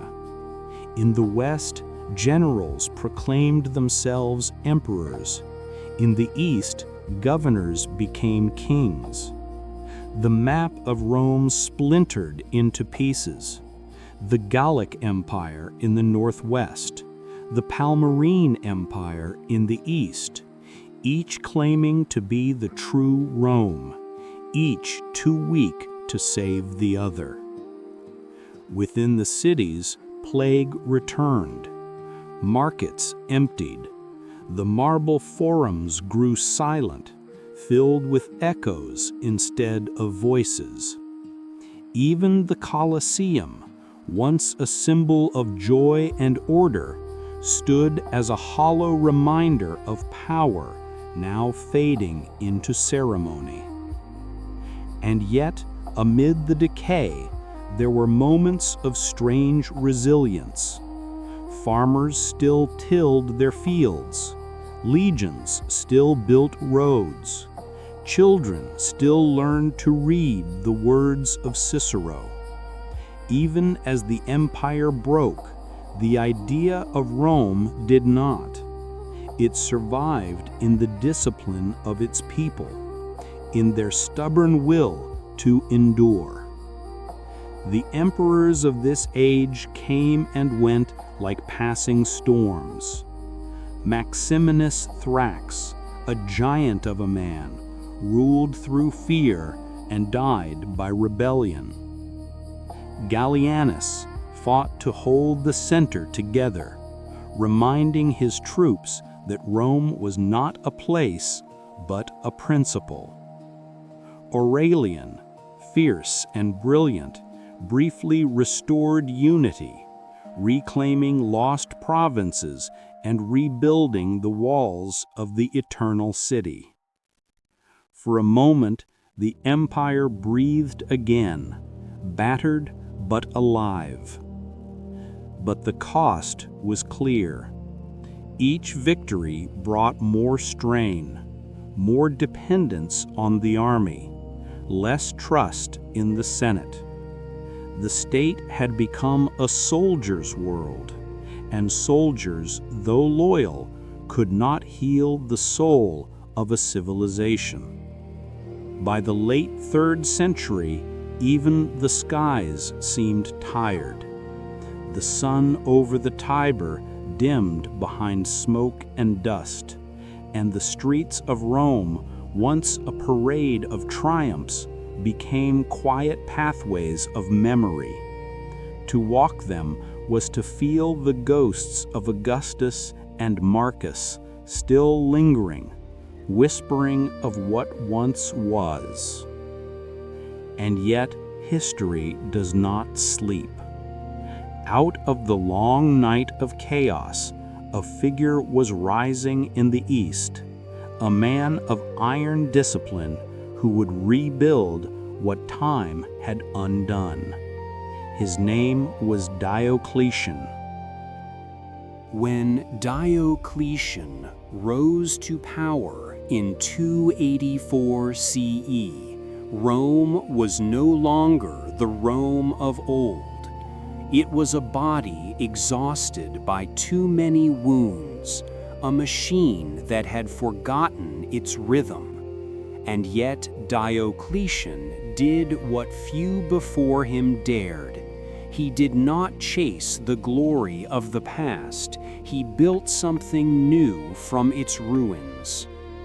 Born of humble origins in Dalmatia, Diocletian was not bred for nobility, but for necessity. He was a soldier first, a strategist second, and a ruler by sheer resolve. To the chaos that had consumed the empire for 50 years, he brought one thing it had long forgotten: order. His rule began not with spectacle, but with structure. He understood that the empire had grown too vast for one man to govern, so he reshaped it, dividing the world into four. This was the tetrarchy, the rule of 4 emperors, 2 senior Augusti and 2 junior Caesars. Diocletian ruled the east, his trusted ally Maximian ruled the west. Beneath them, Galerius and Constantius Chlorus served as deputies, each commanding regions of the empire. Together, they formed a web of governance designed not for ambition, but survival. The map of Rome no longer centered on the city itself. Power now flowed through Nicomedia, Milan, Trier, and Antioch, each city a pillar in the new Roman order. For the first time in generations, the empire felt steady, like an old ship finally repaired after endless storms. Diocletian reorganized the army, tightened borders, and reformed the tax system. He froze prices to stop inflation, mandated labor to sustain production, and restored discipline where chaos had ruled. The methods were harsh, the vision absolute, but they worked. The bleeding stopped. To many, Diocletian seemed less a man than a machine, emotionless, efficient, unyielding. He rarely entered Rome itself, preferring the quiet efficiency of the East. He dressed not as a citizen, but as a monarch, wrapped in robes of purple and gold. Some called him distant, others called him divine. But even iron reforms have cracks. The tetrarchy, for all its genius, carried within it the seeds of future division. 4 emperors meant 4 ambitions, and while Diocletian lived, his will held them together. Yet beneath the marble calm, fault lines waited, waiting for the day when the old man would lay down his crown. Still, his years of rule brought something Rome had not known in a lifetime: stability. Roads were safe again, markets reopened, armies obeyed their generals, the frontier held. For nearly 20 years, the empire rested under the cold but steady hand of Diocletian. Then, in 305 CE, something unprecedented happened. The emperor, this man of iron will, voluntarily abdicated. He retired to his palace by the sea in Split, tending to his gardens as the empire continued its turning. When envoys came to beg his return, he reportedly smiled and said, "If you could see the cabbages I grow, you would not ask me to rule again." It was a final gesture not of weakness, but of wisdom. Diocletian had built an empire that could survive without him, or so he hoped. Beyond the horizon, another figure was waiting, a man who would take what Diocletian built and make it eternal. His name was Constantine. When Diocletian laid down his crown and turned to his garden by the sea, he left behind an empire divided, not by conquest, but by design. The tetrarchy he created was meant to be balance made permanent, a system strong enough to resist ambition and time itself. Yet history is rarely so patient. The two halves of the empire, East and West, began to take on lives of their own. The East, ruled from Nicomedia and later Byzantium, was rich, organized, and deeply tied to trade with Asia. The West, ruled from Milan and Trier, was proud but weary, its lands scarred by war, its treasury thinning, its spirit dimming. The Mediterranean, once called Mare Nostrum, our sea, now felt like a quiet boundary, separating two worlds that had once been one. Messengers still crossed its waters. The eagles of Rome still flew on every banner. But beneath the gold and ceremony, the unity had become an illusion. After Diocletian's abdication, his successors struggled to maintain the delicate balance he had imposed. Maximian returned to power briefly. Galerius tried to hold the tetrarchy together. But ambition, that old Roman disease, had returned. Generals sought crowns. Caesars distrusted Augusti. The empire trembled, not under invasion, but under too many emperors and too few ideals. And yet the system Diocletian built did not vanish, it evolved. The idea that the empire could have two centers, two hearts, would endure. In the centuries to come, it would harden into the Eastern and Western Roman empires, one destined to fade, the other to endure. For now, though, the sun had not yet set. Beyond the turmoil, another figure was rising, Constantine, son of Constantius Chlorus, born under the Tetrarchy, and destined to become the bridge between worlds. He would fight not only for Rome, but for its soul. His victory would reunite the empire, his vision would shift its faith, and his name would become eternal. But that is another story, one born from the ashes of Diocletian's design. In Diocletian's lifetime, he sometimes looked back from his seaside villa, watching the horizon fade into purple dusk. Perhaps he wondered whether he had saved Rome or merely delayed its fall. Perhaps he knew that nothing built by men, not even an empire of marble and iron, could escape the slow erosion of time. Yet even as it divided, Rome had not truly died. It had changed shape, from a single heart to two, from a city to a memory, from a crown to an idea. In the east, it would rise again as Byzantium. In the west, it would echo through ruins, roads, and language. To live, sometimes, is to let go. And Diocletian, the gardener of empires, had done just that. The Roman world exhaled, weary but alive, as the 4 centuries of imperial dawn faded into twilight.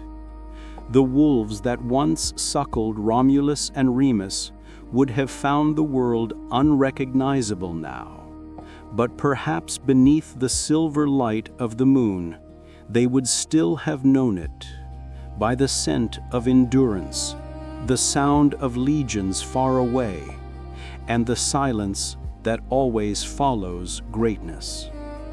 When the long night of division finally began to fade, a new dawn rose over the Roman world, and with it came a man who would change everything. His name was Constantine, and through him, Rome would be reborn, not in conquest, but in faith. Born in 272 CE in the city of Naissus, Constantine was the son of Constantius Chlorus, one of the emperors under Diocletian's tetrarchy. He grew up amid soldiers and strategy in a world still trembling from the chaos of the previous century. But unlike others, Constantine's vision of Rome was not built on iron, it was built on belief. In 312 CE, as he marched against his rival Maxentius near the Milvian Bridge, legend says Constantine looked up and saw a sign in the sky, a cross of light above the sun, and beneath it the words, "In hoc signo vinces," "In this sign you will conquer." That night he dreamed of Christ, who told him to carry the symbol into battle. When dawn came, Constantine ordered his soldiers to paint the Chi Rho, the sacred Christian monogram, on their shields. Against all odds, he triumphed. Maxentius drowned in the Tiber, and Constantine entered Rome not as a conqueror drenched in blood, but as the chosen emperor of a new destiny. 1 year later, in 313 CE, he issued the Edict of Milan, ending centuries of persecution and granting freedom of worship to Christians across the empire. For the first time, the cross, once a symbol of suffering, stood beside the eagle of Rome. The old gods still lingered, but their temples grew quiet. The empire began to change, not by decree, but by spirit. Constantine was not merely a believer, he was a builder.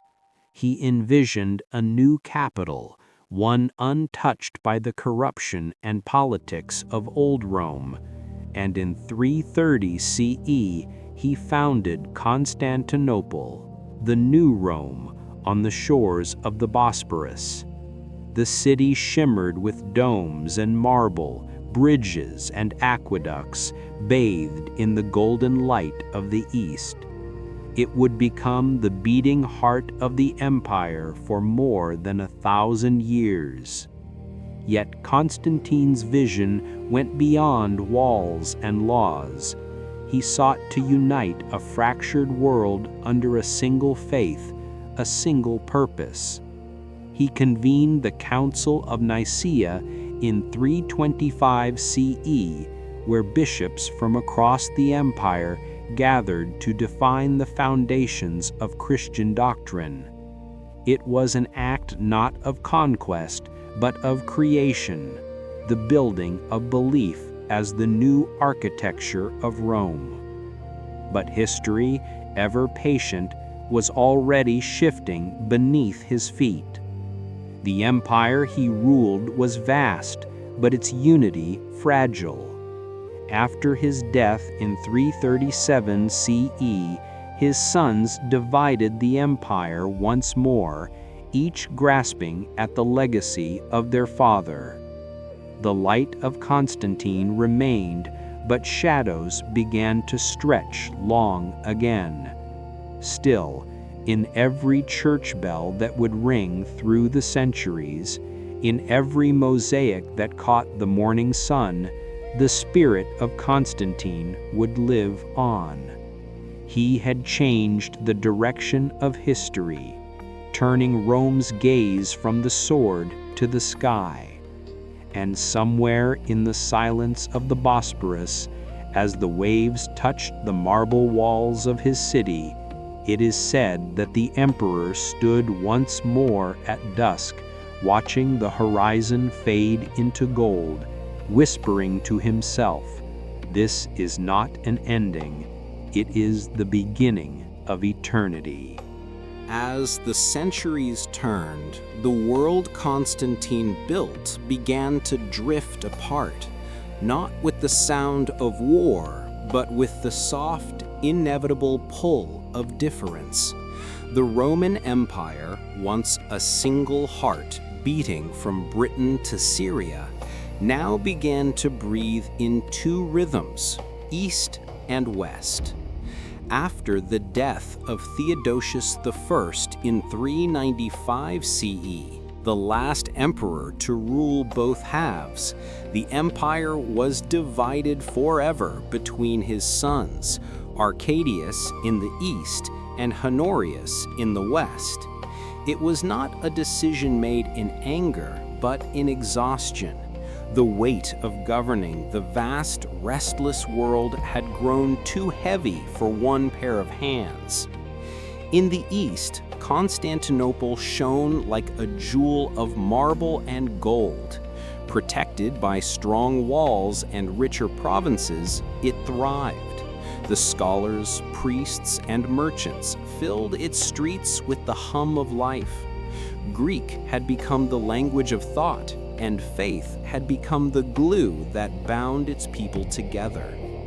The East looked toward the future, toward stability, intellect, and the rising sun.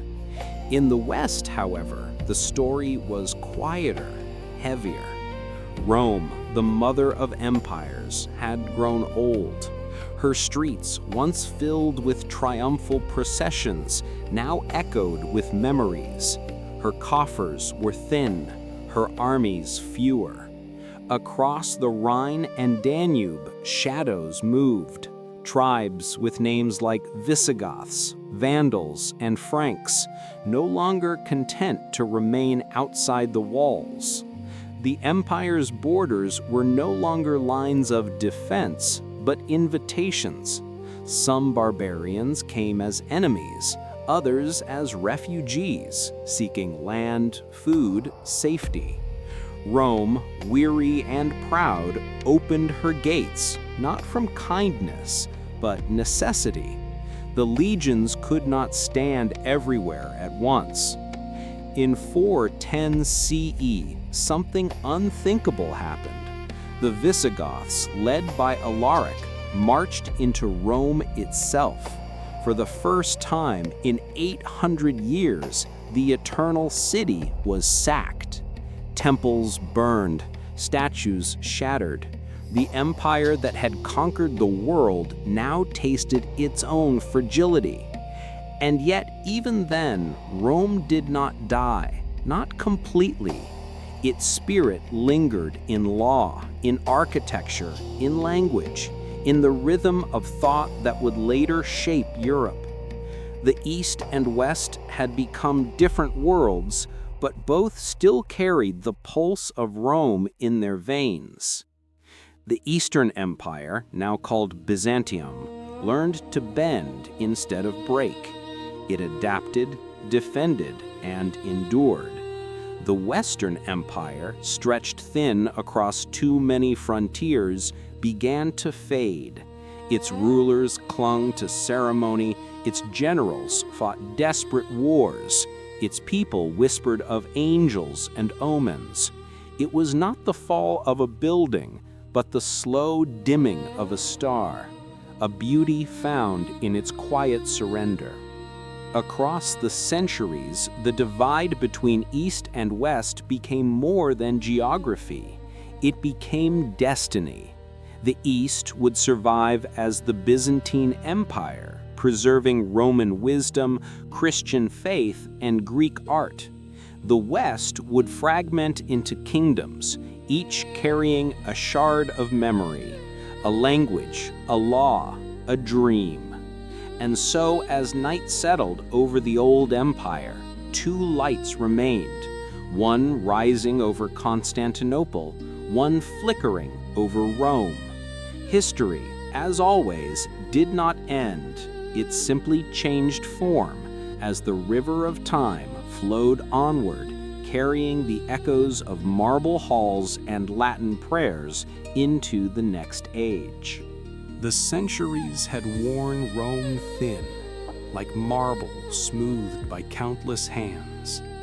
Its greatness had not vanished in a single blow, but drifted away, softly, like sand through an hourglass. By the mid-5th century, the Western Empire was a shadow of its former self, a collection of fading provinces, weary soldiers, and quiet prayers. The emperors no longer ruled from the Forum or the Palatine Hill. They sat in distant cities, Ravenna, Milan, Arles, safer but smaller, their voices echoing in half-empty halls. The Senate still met, but its debates were whispers. The legions still swore oaths, but their swords were dull with neglect. Across the frontiers, new names carried the weight that once belonged to Rome. The Huns thundered westward under Attila, a storm from the steppes. The Vandals had crossed from Spain into Africa, taking Carthage, the city Rome had once destroyed. The Visigoths ruled in Gaul, the Ostrogoths gathered in the north, and the old roads of empire had become paths of migration. In 452 CE, Attila's armies reached Italy. Towns burned, churches emptied, and the world seemed to hold its breath. But legend tells that when Attila approached Rome, Pope Leo I rode out to meet him. No army, no weapon, only faith and calm words. Something in that meeting changed the course of fate. The Hun withdrew, and Rome was spared for a little while longer. But time, unlike mercy, does not retreat. In 455 CE, the Vandals returned, this time by sea, and for 2 long weeks they plundered Rome. The marble floors cracked under the boots of strangers. The gold of Jupiter's temple was torn from its walls. Yet even then the city endured. Stones can be broken, but memory cannot. And then came 476 CE. A Germanic general named Odoacer, serving under the Roman banner, marched into Ravenna. The last emperor, Romulus Augustus, was little more than a boy, his name cruelly fitting, echoing the founder of Rome and its first emperor. Odoacer spared the child, sent him into exile, and took his throne. There was no grand battle, no last stand, only silence. The Roman Empire in the West was gone. But what a strange kind of ending it was. No one declared the empire dead. Farmers still plowed the fields. Monks still copied scrolls in candlelight. Roman law still guided hands that signed decrees.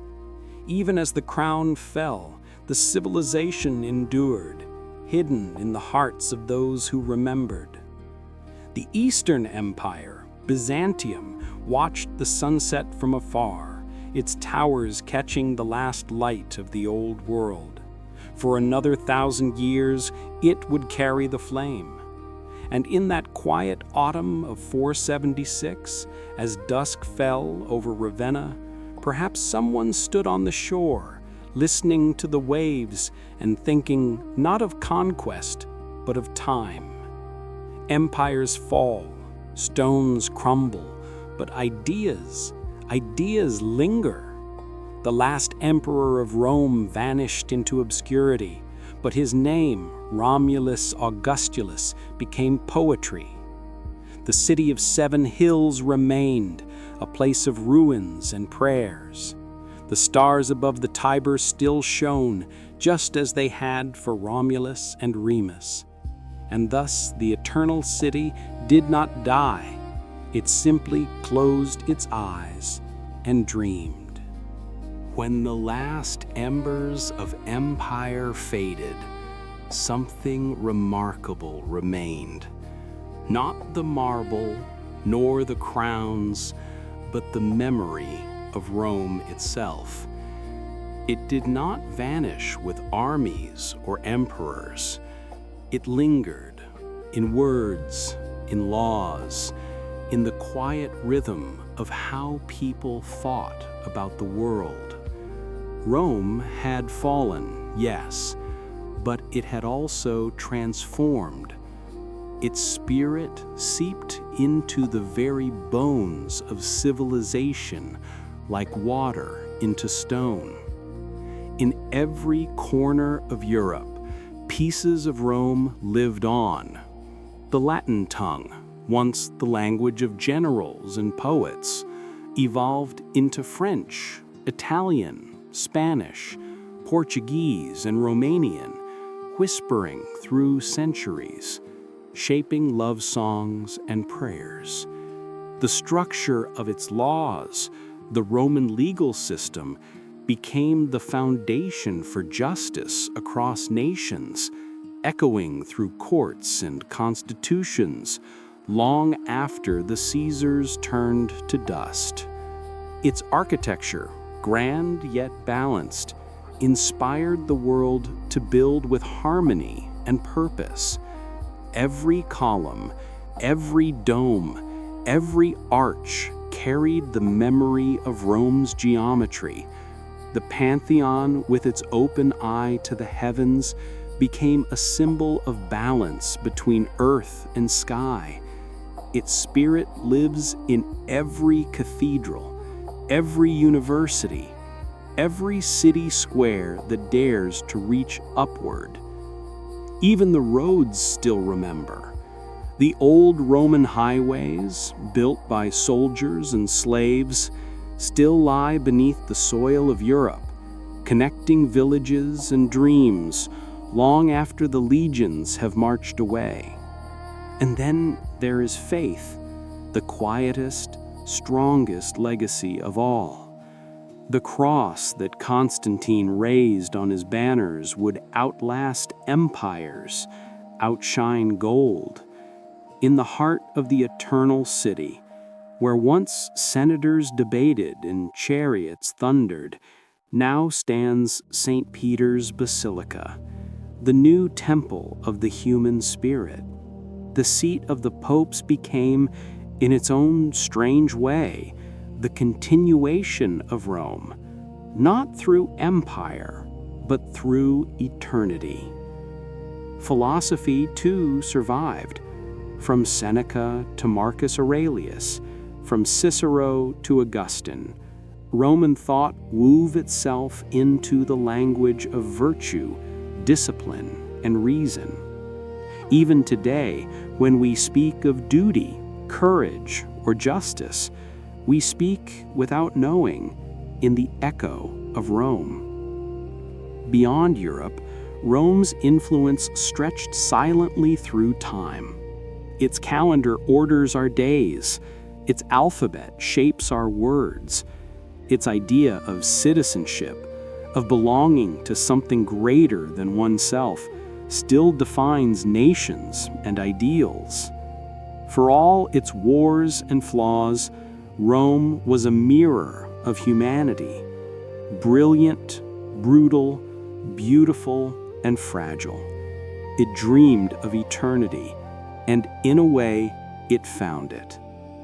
Now, when night falls over the ruins of the Forum, the stones no longer speak of conquest, but of continuity. Grass grows between broken columns. The air hums with the memory of prayers and poetry, and the Tiber flows on, calm, unchanged, carrying the reflections of moonlight that once shone on emperors. Rome's story was not just a chapter in history, it was the beginning of how the world learned to think, to govern, to build, to believe. Empires rise and fade, but some dreams are too large to die. The dream of order, of beauty, of unity. And so, as the world sleeps beneath the stars, Rome still whispers, not as an empire, but as an idea. In every law written, in every arch built, in every language spoken with rhythm and grace, the Roman heartbeat continues. The empire is gone, but Rome is forever.